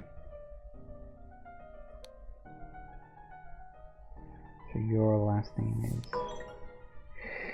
Okay, something's wrong somewhere. Valentine Augustus. 2 or fewer, so we're close. No, I didn't think that was right. Okay, which ones am I sure of? I'm pretty sure of this, pretty sure of that, pretty sure of this, quite sure of that. I'm pretty sure this guy's name was Alistair Cock. Ergin Pateau, again, I'm fairly certain of that. His name is on his thing, so something, maybe it's, no, okay. I wondered if maybe those were reversed or something, like clan names come first for him or something. I wasn't sure. Everything young Master Bell says is absolutely correct.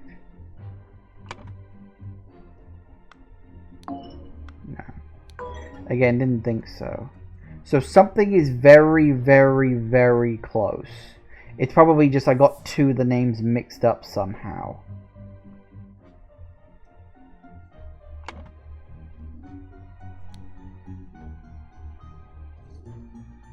So we know that the butler is Podrick. So that's absolutely correct. His last name being Hill. See, the alarm was raised. Hang on. Saw the deceased. Yeah. Was woken and instructed to raise the alarm. So it was the butler that raised the alarm. And someone said, yeah, alarm was raised by Mr. Hill. So the butler's name is Podrick Hill. 100%. Now, Billiam is the gardener. We know this. So the young gentleman foreigner leave the croquet, go behind the manor. In the afternoon, move to the rose bush. Continue to work on the roses, which is why he's got the pruning thing. Okay. And we know that his last name is Spade. How do we know his last name is Spade? One of these mentioned that.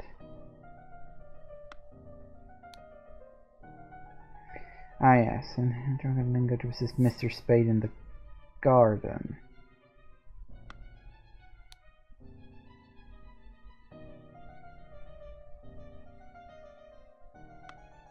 Although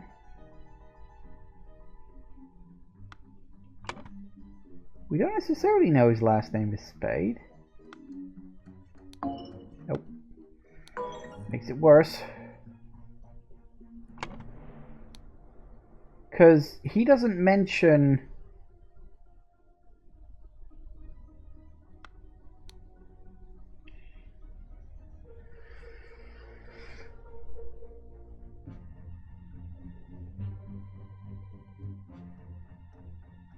Oh no, because he was supposed to do that after doing the drink. Right, okay. So he never got around to that part. Makes sense, though. So which one am I getting wrong here?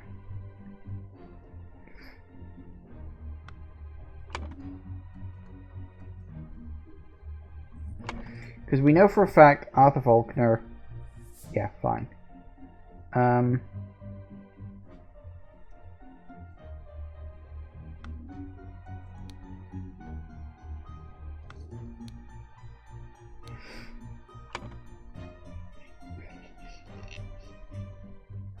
We know it's James Turner.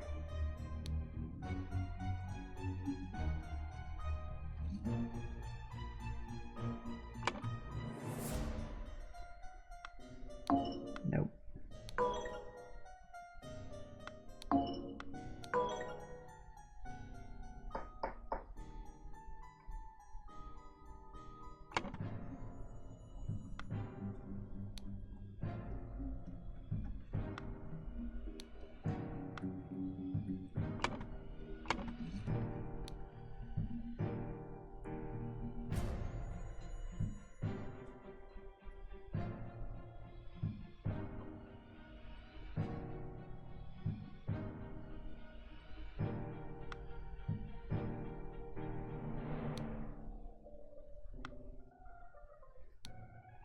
So James drank a glass of... No, not James.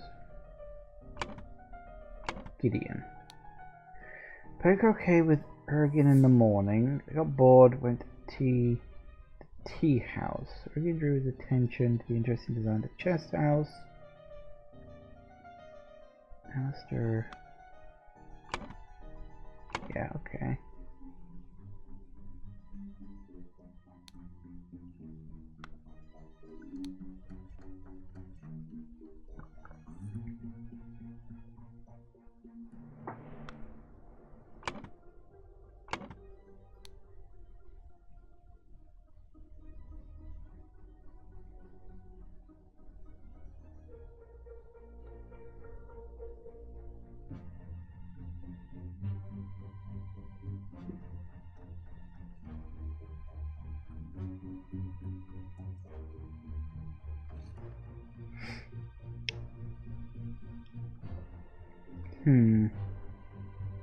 Really not sure who I ballsed up.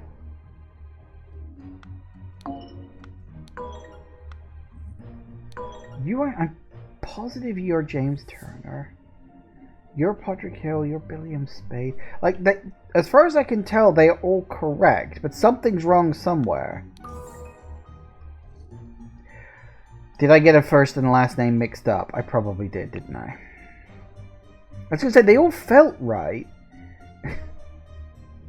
Okay, so we know that August 19, the boomerang was the murder weapon. Body was found by... No, not Podrick. Spotted by Leopold. Good. Right.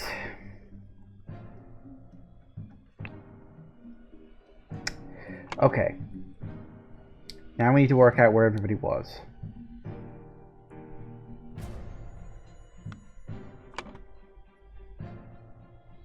Oh, we wasn't going to work out who the fuck is who.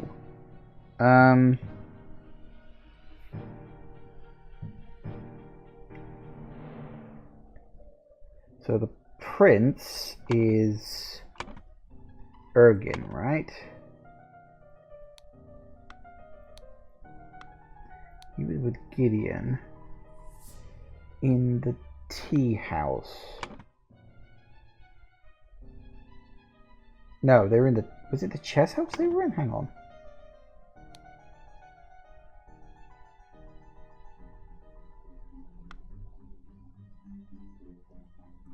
Hang on, let me check the map. That's the chess house. That's the tea house. Because according to the thing...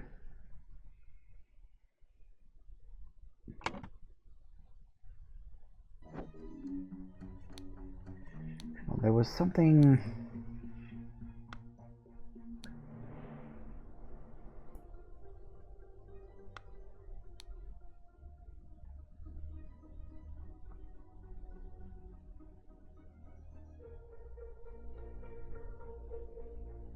So Turner and Alistair were both in the chest house.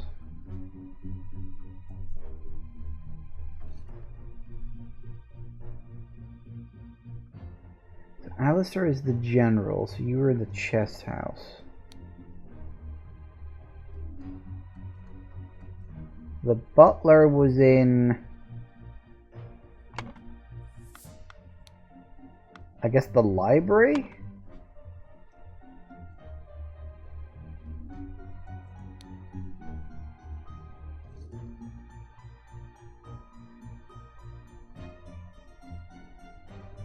I think you two were in the tea house, weren't you?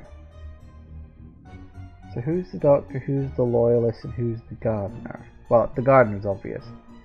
Who is the doctor and who is the loyalist? I suppose you're the doctor because you've got the eye patch, right? You're the loyalist, sorry.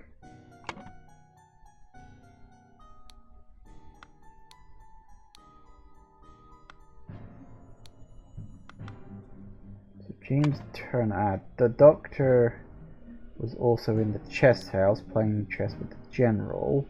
The loyalist was in the No, not the library. He was in the salon. He walked into the salon to find... Did I not click that? It's not on my list. That's weird.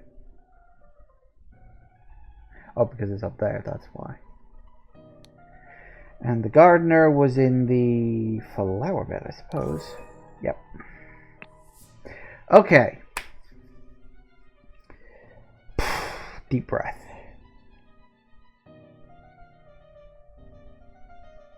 Jeez. So many. Early in the morning, blank, blank, blank, in the blank and blank and blank. Like, how am I supposed to put a fucking sentence together with this?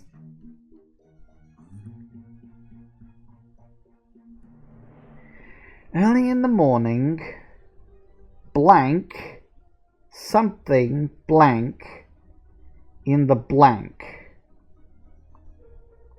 Right, I think I know what this is. Early in the morning, Ergin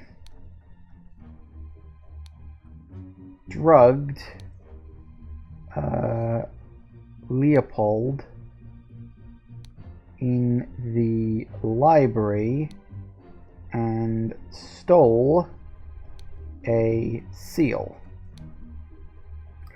Meanwhile, in the blank, blank, blank, blank, and blank a Lemurian blank from the oh, wait, hang on. No, wait.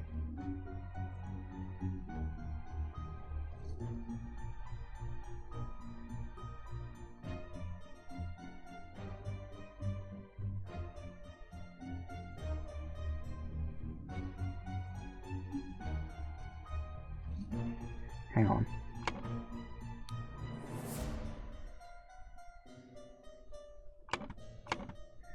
Maybe I'm getting the right idea but the wrong bit.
So I gotta...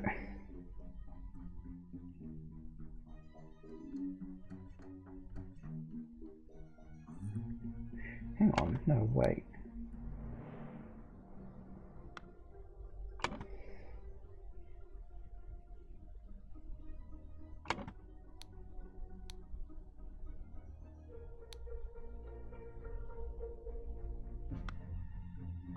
Right, so hang on.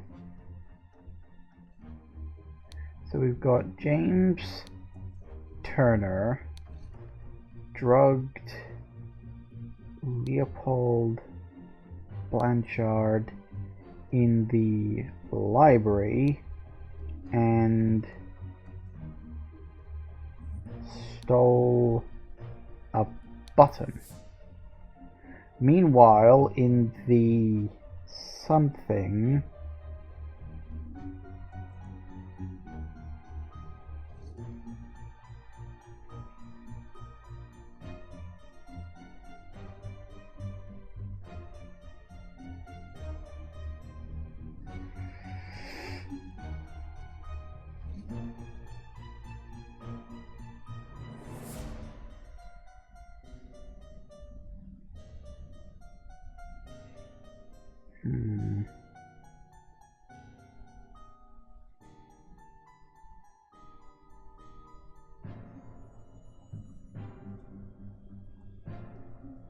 oh right, yeah, I suppose he would have drugged. Meanwhile, in the...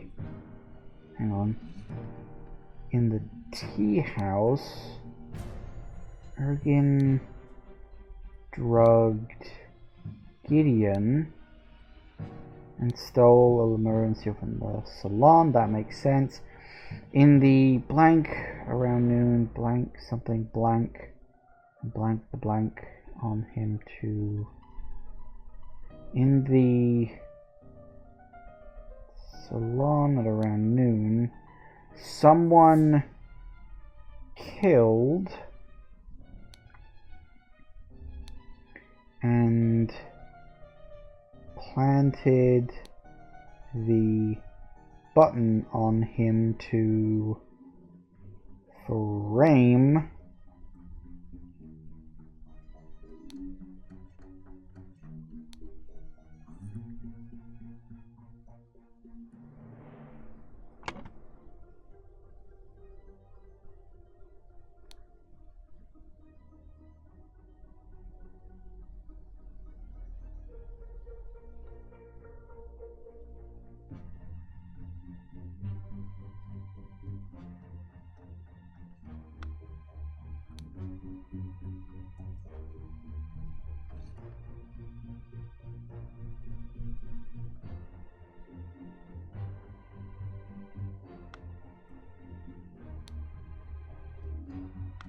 so in the afternoon.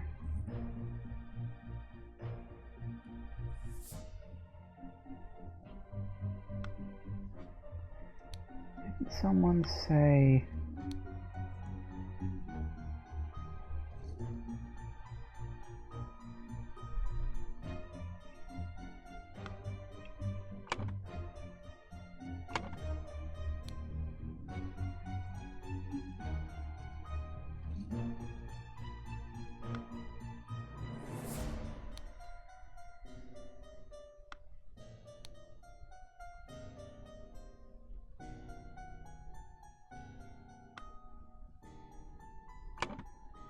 I guess... No, something's a little wrong there. Hang on.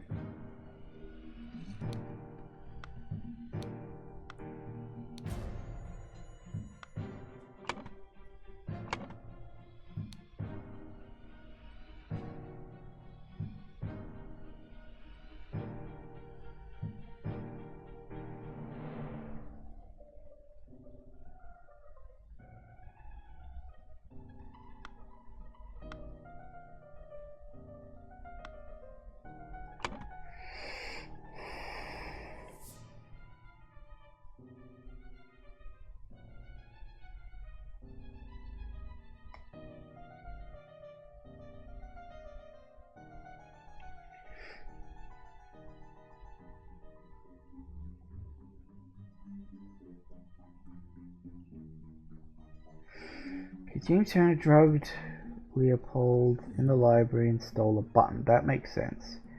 In the tea house.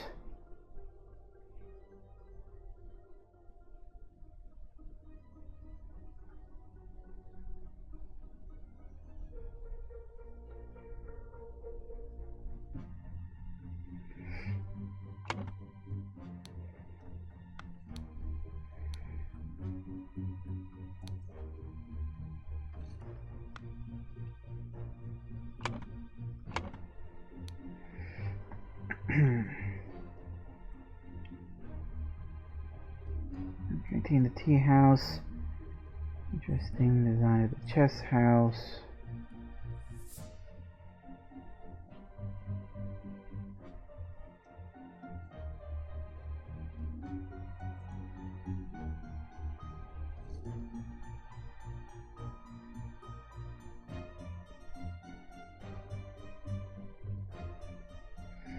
So Lord, hang on, Lord Alistair. Oh.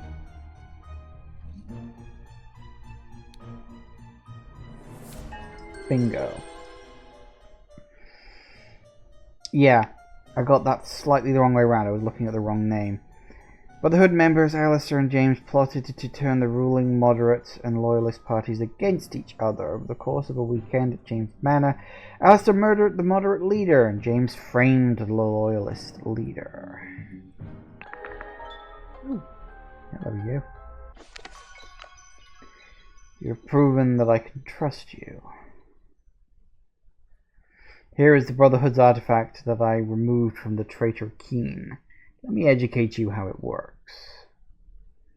Set to take heat from this cup of water. I can change the symbols in the idol. Something else. But there is much more that the idol can do. Interesting.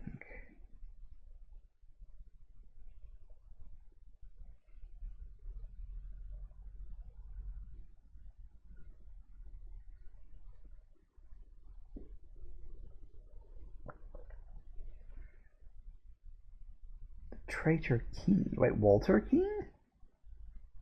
He wasn't a... Wow.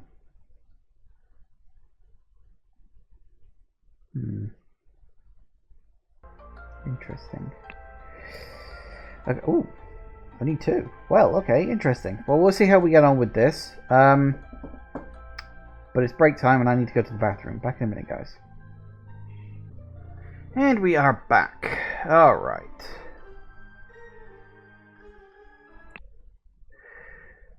The Triumph of Order. Okay. Ooh. Ugh.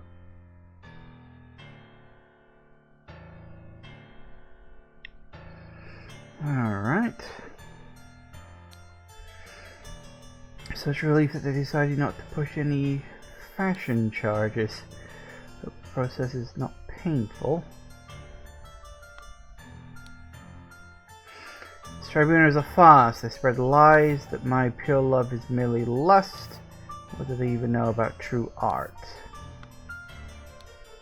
I felt it in my bones that I should have drunk less. Now we poor souls experience God's wrath. It's a thing of beauty to see order prevail, or not against the first virtue. I would feel very happy. I'd wager you feel the new regime rewards your diligence now. So tell me why I saw you spend more than 3 shillings on new clothes after I asked you to lend me money and you said you had none to spare. I suggest you lend me some now, unless you want me to write up an official report about the 4th virtue breach. Your beloved brother. Citizen Nicholas Maker. Well, things have certainly taken a turn.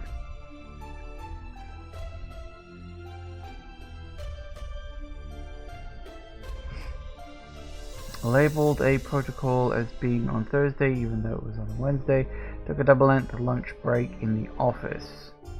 Loyal service in low-ranking position to the order party, plus 10 merits. Total merits plus 4.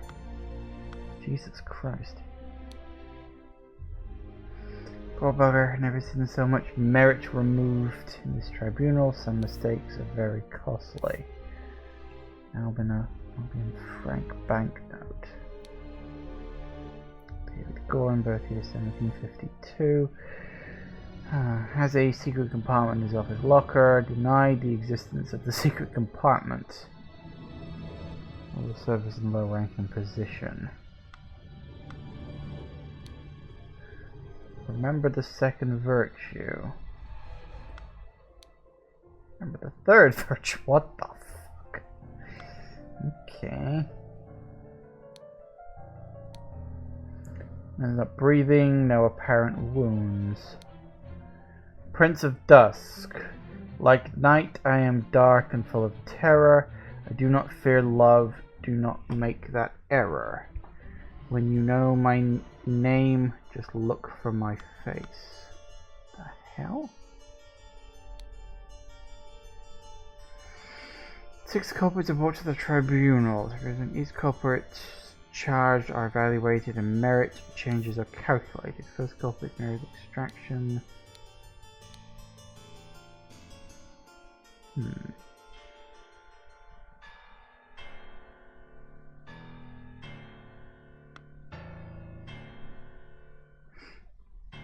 Interesting.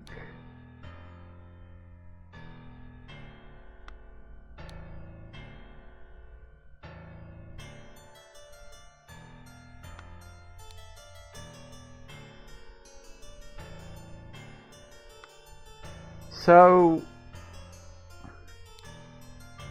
this order is literally draining the life out of people. Presumably.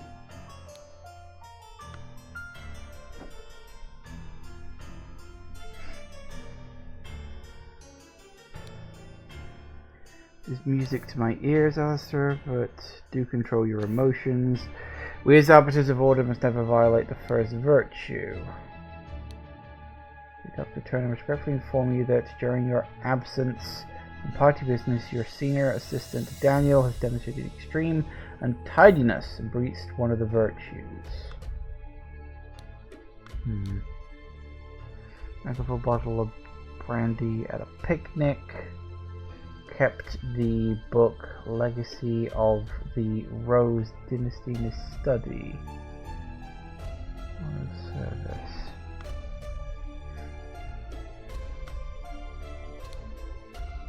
Insinuating names. We never reached the fourth virtue. You know damn well I keep no secrets. Arbiter Cock, I'm writing to inform you that our regiment's colonel was seeing one of their officer's wife in a potentially intimate situation. Implore you to send your agent to investigate this potential flouting of the first virtue.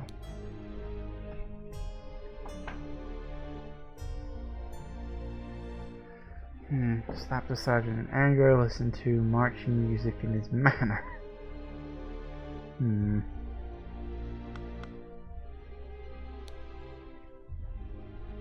Tiger Quinn, what the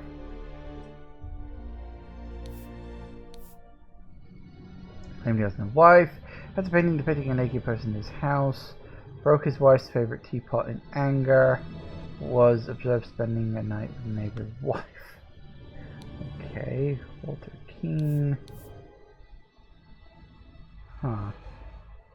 33 times with different married women during the party convention. Wore ridiculous headgear at 5 public events. Claimed he had not betrayed High Arbiter Lazarus during his ritual of descendants. Oh dear. Richards. Held a dinner party a few years ago where he offered large amounts of wine to his guests. Got angry during the questioning and shouted at the High Arbiter, revealed the whereabouts of his hiding fugitive descendant daughter Mary and her husband Peter.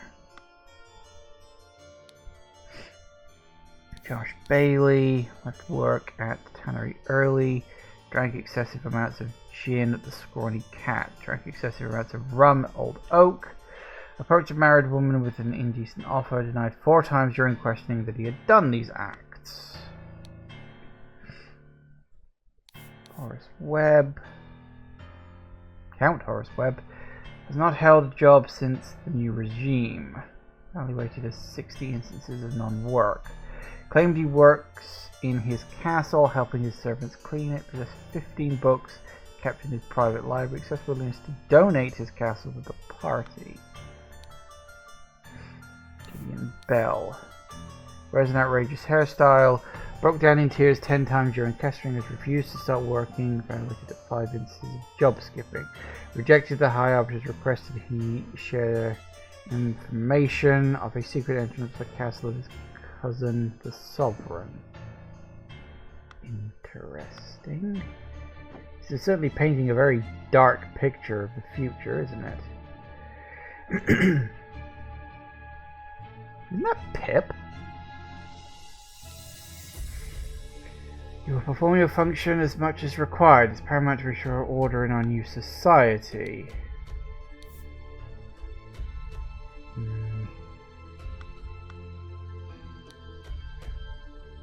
Brandy and opium.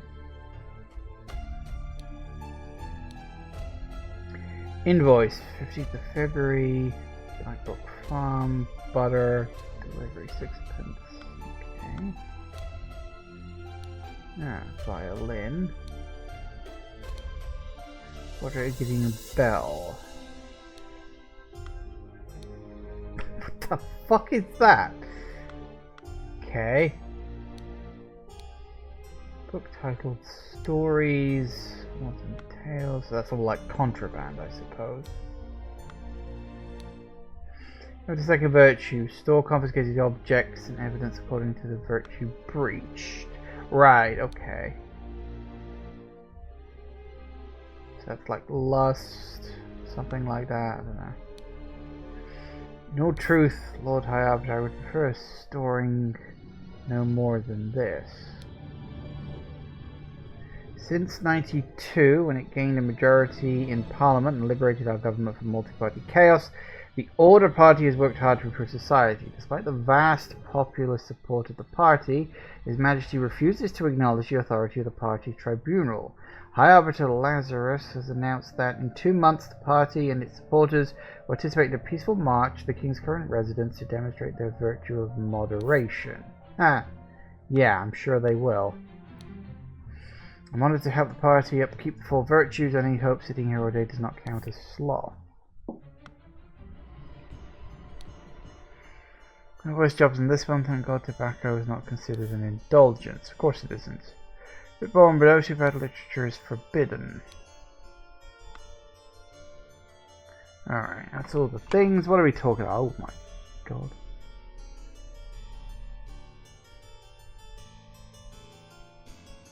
Oh look, I get that one straight away. That's nice. Jesus Christ. Okay.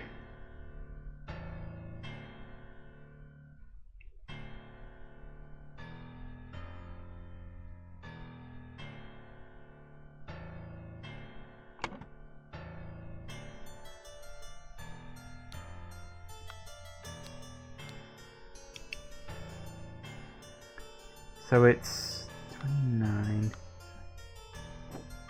Hang on. 3. So it's been 3 years. Sorry. During a tribunal, blank is judged to have the largest blank deduction of tribunal history. I'm pretty sure that's going to be Walter Keane, isn't it?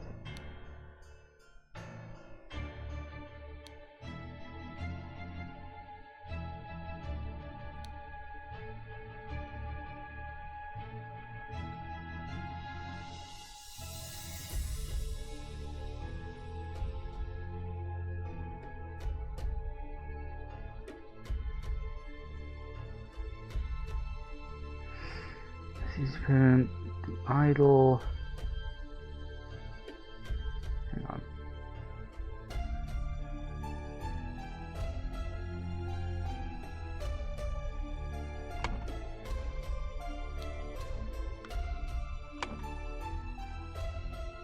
Interesting, we don't have to identify people in this, but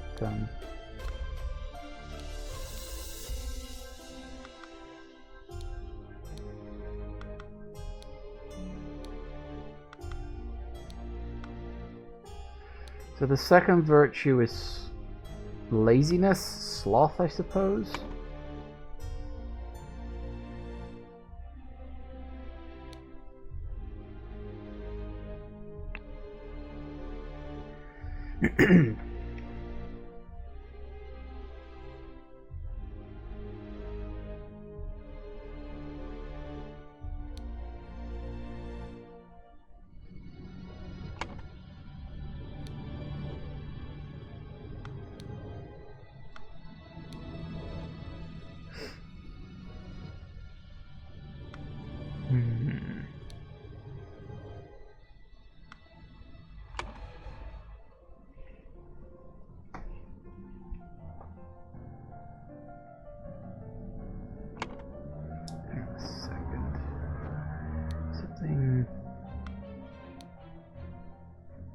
Ah, no, I think I've got that the wrong way around. I think third virtue is lust.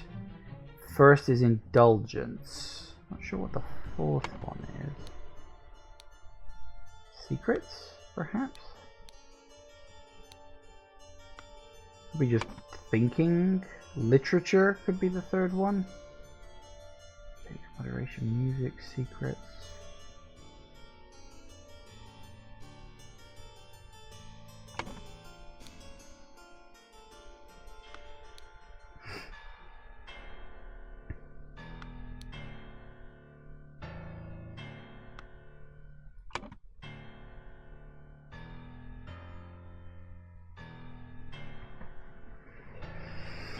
Okay.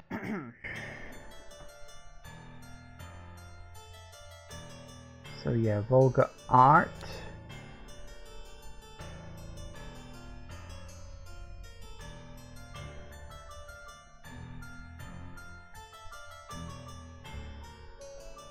Mistakes.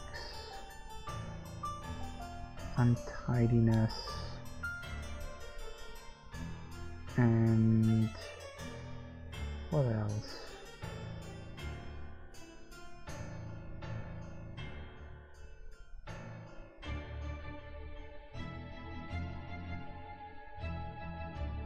I think emotions would come under lust, wouldn't they?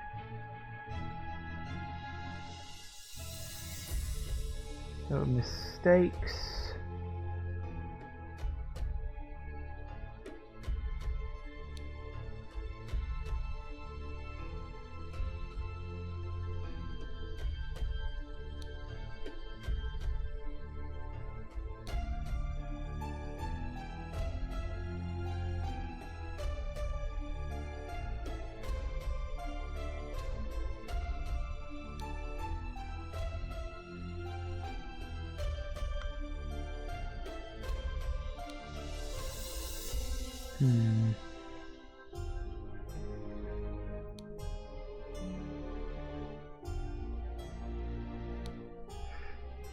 We know that money isn't necessarily outlawed because some people are using it, although only those in power seem to have the money. Isn't that interesting?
That works. Indulgence, beauty, fashion, and...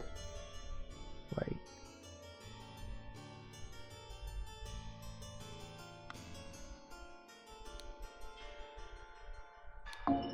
No.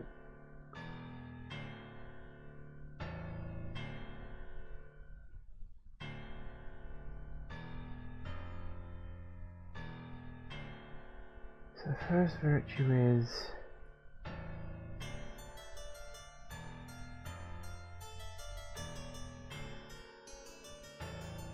excessive beauty, fashion, and indulgence is punished.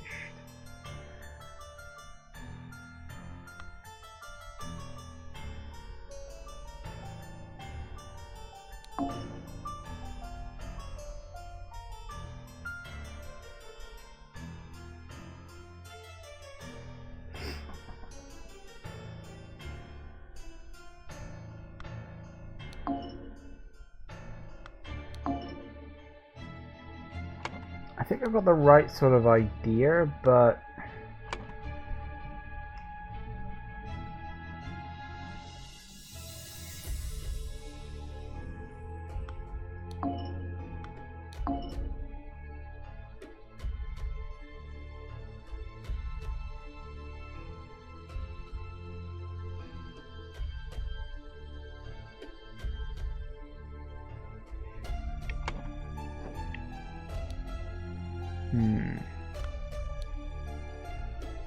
my ears to control your emotions.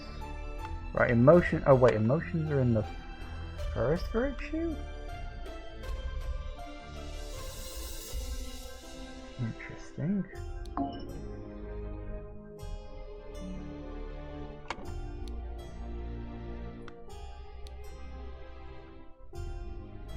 Yeah, fourth is secrets. That one I've already got.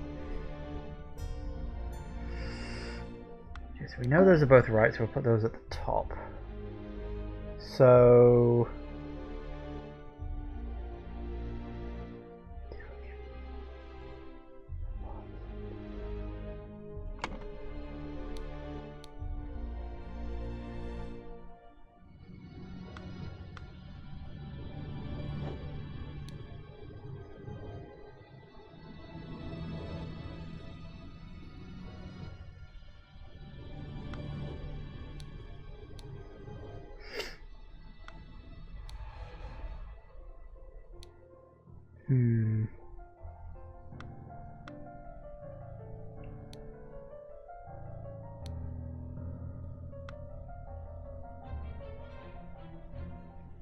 okay, I need to think.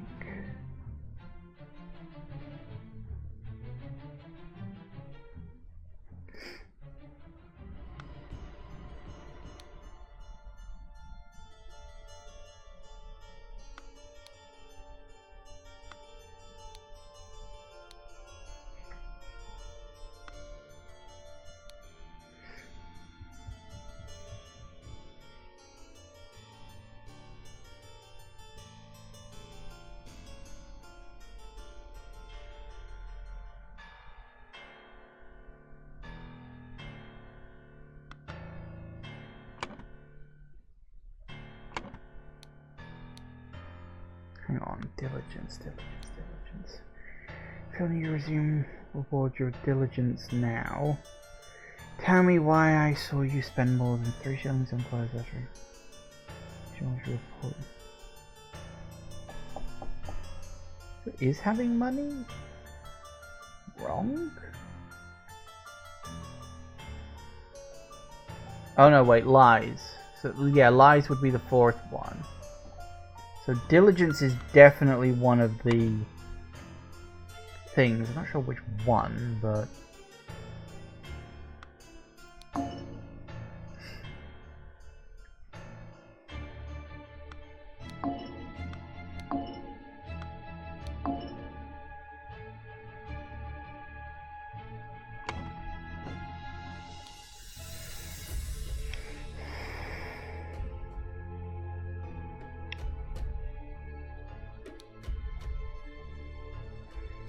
extreme untidiness and breach one of the virtues.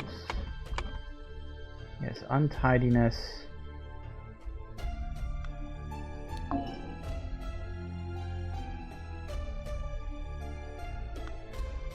think it's something like that. So motion, sloth, and indulgence, lust, art, beauty, and music. So based on art, beauty, music,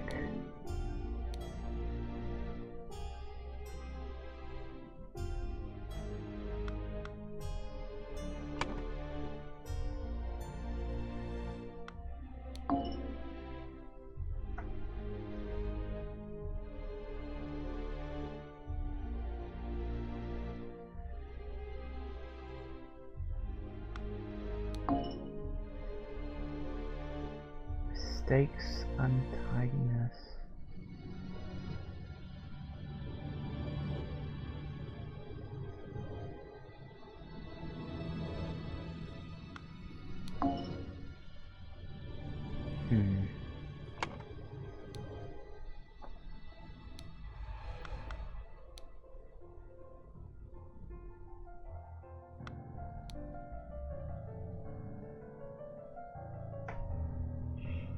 I like that his hair is so dark it literally blends in with the background on that.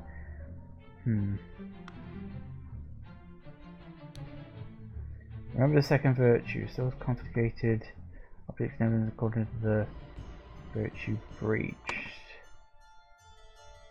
Yeah, so the second virtue is probably diligence. Probably.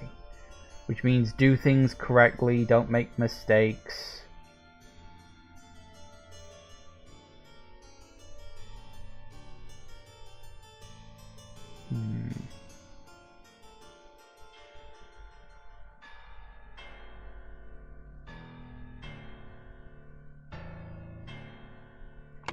So that makes sense.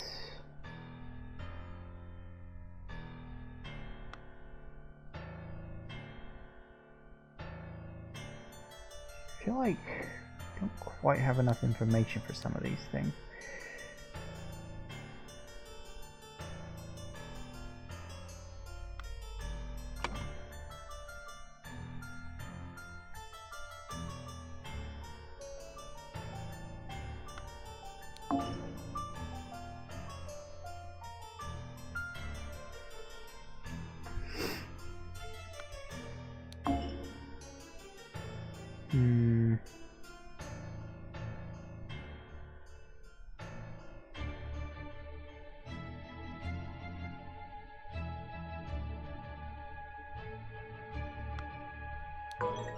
Oh, okay, we're close. Okay, what am I mixing up here? So if the first one is... So that's wrong, but that's closer to being right. Yeah, that's wrong. That's close to being right. Mistakes, untidiness, sloth, emotions, indulgence, art, fashion, music. No, not that.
No, it's not sloth.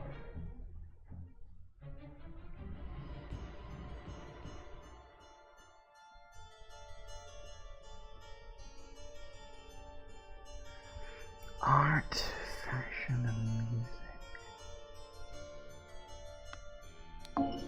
That.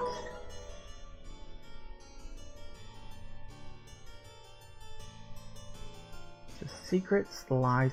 Honest to God, I'm not 100% sure about literature. I mean, it feels right because there's books in the box. And we know that secrets and lies are the other ones because, like, don't keep secrets, don't tell lies. That makes sense. I wonder if...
See, it says the problems, but it doesn't necessarily say which group they're in.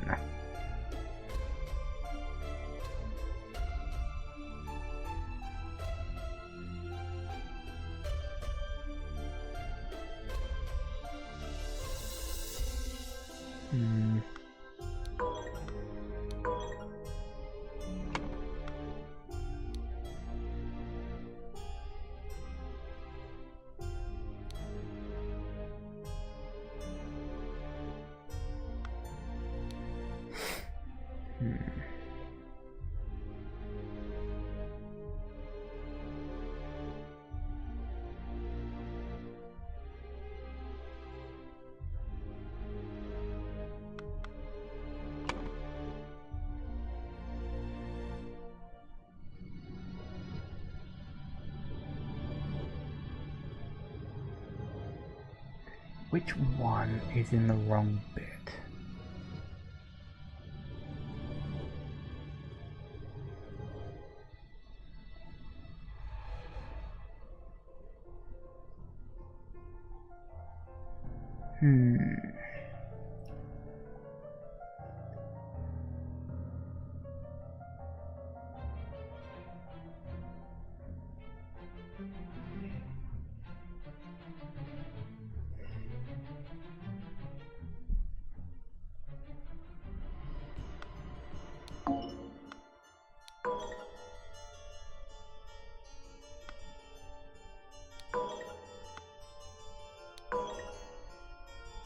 Well, that's interesting.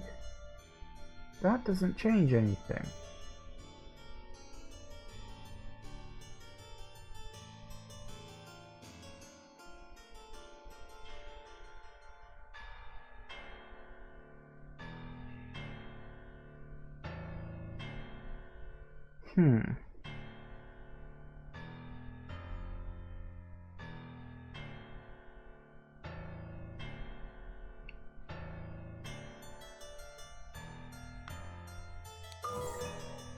Bingo.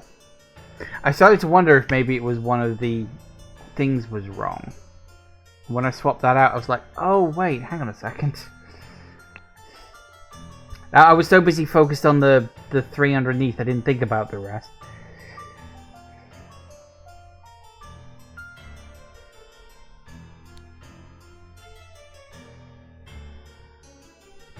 Yeah, I'm not too sure how many years he lost. Like, where's Walter Keane's?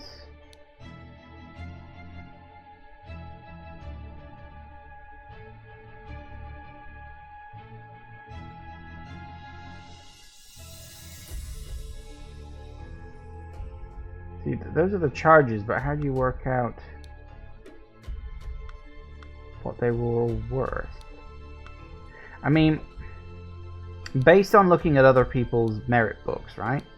So it's plus 10 merits, 4. So later protocol being on a Thursday rather than Wednesday. Took it up and lunch break in the office. So those are both diligence, and he lost 2 points each. No, he lost 3 points each for diligence mistakes. Okay.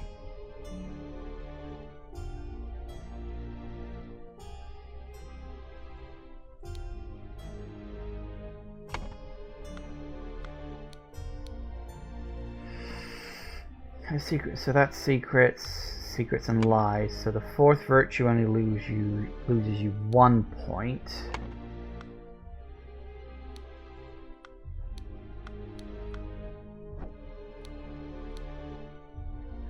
He's got 20, so he's lost 2. So he's lost 8 points. Drank a full bottle of brandy. Kept the book Rose Dynasty in his study. Book. We lost 1 point. So one of these is worth 7 points. Which I think is that one. And he's lost 9 points. Listen to music. Music. So he's lost 9 points. Slapped a sergeant. That would be 7. So that's worth 2. Bingo. See, maths I'm good at. Maths I can work with. Okay. So, based on that... Flirted 3 times with women during the party convention. So that's 7, 7, 7, 21. Or ridiculous headgear. That's beauty. 5 times. That's 10 points. That's 31. And that's a lie. So 32?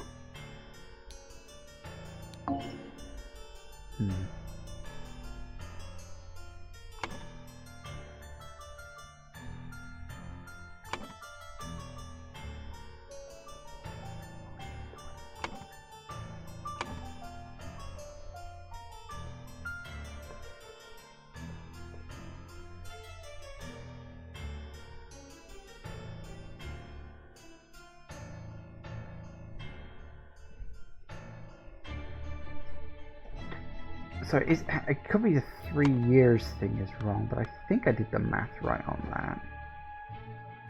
Someone had a newspaper.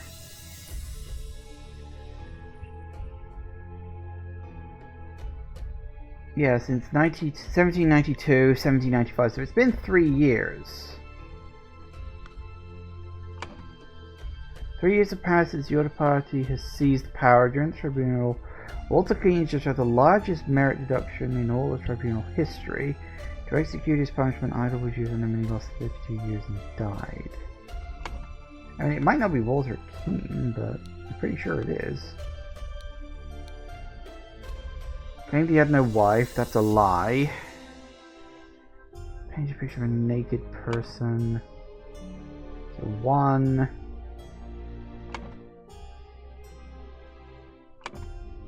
2, 3. 10.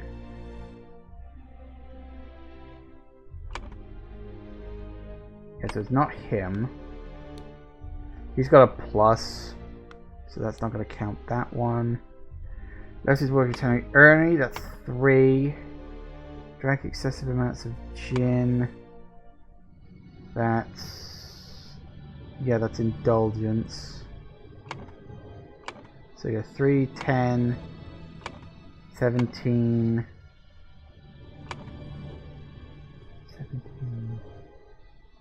24. See, that's only 28. Unless I'm misunderstanding that, because it just says drank excessively.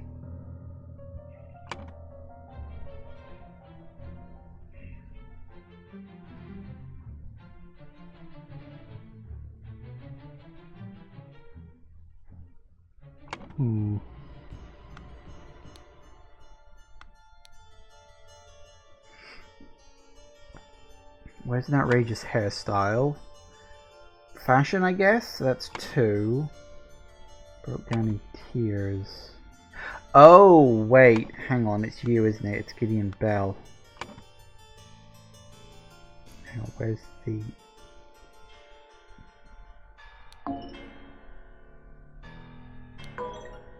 no, something's wrong there.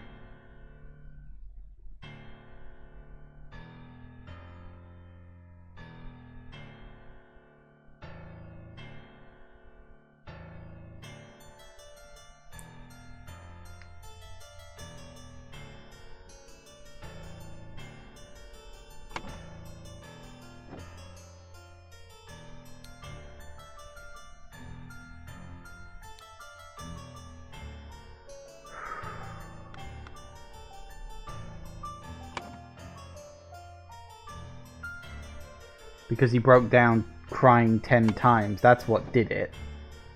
Oh, which means the number's wrong too. Hang on. So outrageous hairstyle is 2 points. Broke down 10 times, that's excessive emotions. That's 72 points. Refused to start work, that's 5 times 3, which is 15. 87.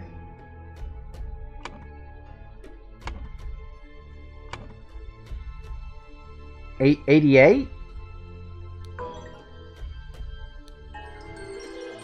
Oh, hang on. We're not done yet.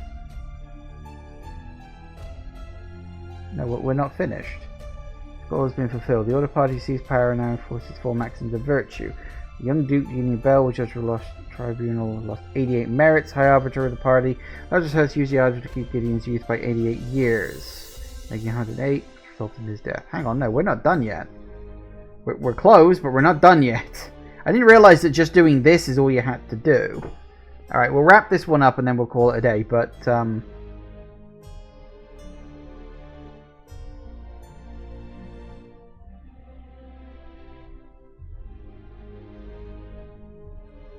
so Gideon Bell received minus 88 merit points.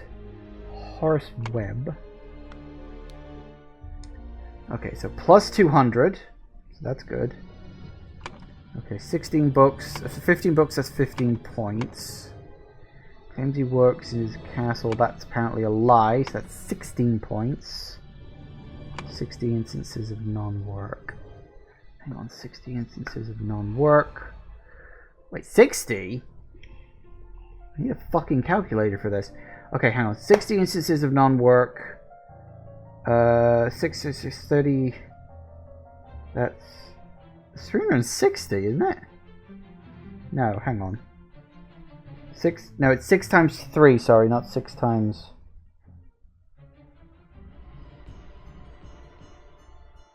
No, that can't be right. Hang on a second. If it's 3. Yeah, so that would be 180, wouldn't it? So 180 points because it's 60 times 3. Or 3 times 60. So 180 for that.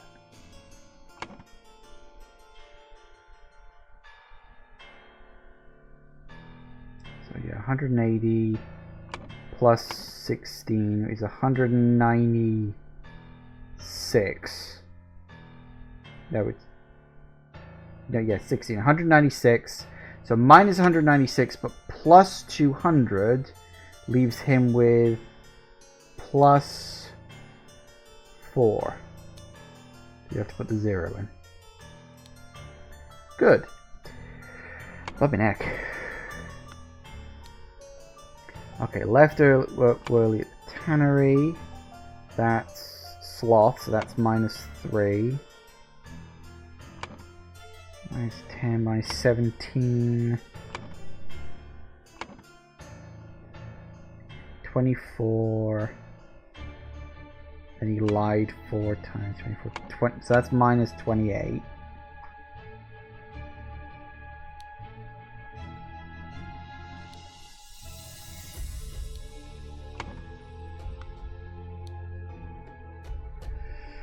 Okay, has a dinner party a few years ago where he offered large amounts of wine to his guest. So that's indulgence, so that's minus 7. Got angry during his questioning. That's emotions, so that's minus 14. But plus 15 leaves him at plus 1.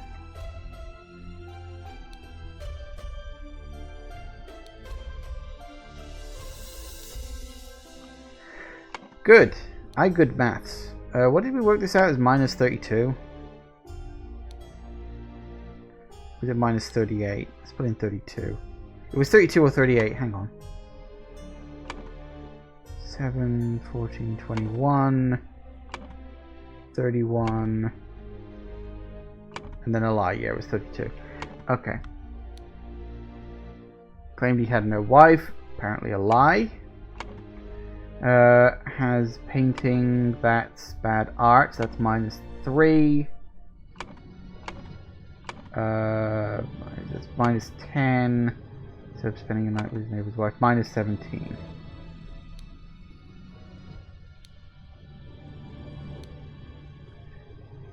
Boom!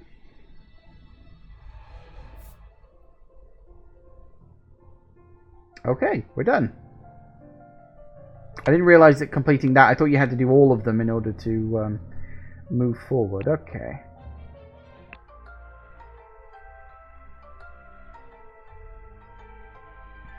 Slight delay in the peaceful march to the king's castle. Interesting.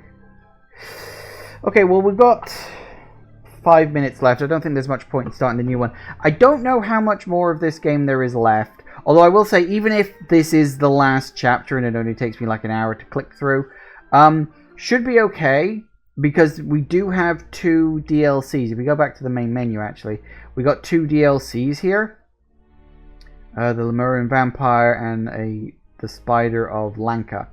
So we've got the 2 DLC chapters, and I'm more than willing to play through those, because I am quite enjoying this game, actually. I do quite like the little aha moments that the game has. I do like that I clocked Edmund becoming Lazarus right off at the start. I think that was a really good twist, and I'm very glad I worked that out. Because when we heard he was dead, I was like, he died? He was in a box. Why did he die?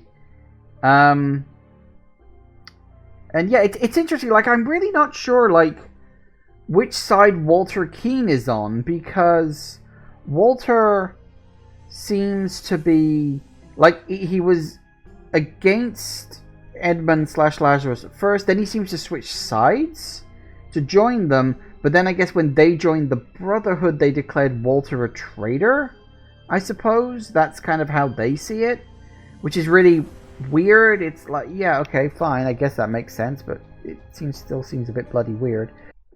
Thank you all for watching, everybody. I do hope you have enjoyed this, and I will see you all whenever I next see ya. Take care out there, everybody. Bye-bye.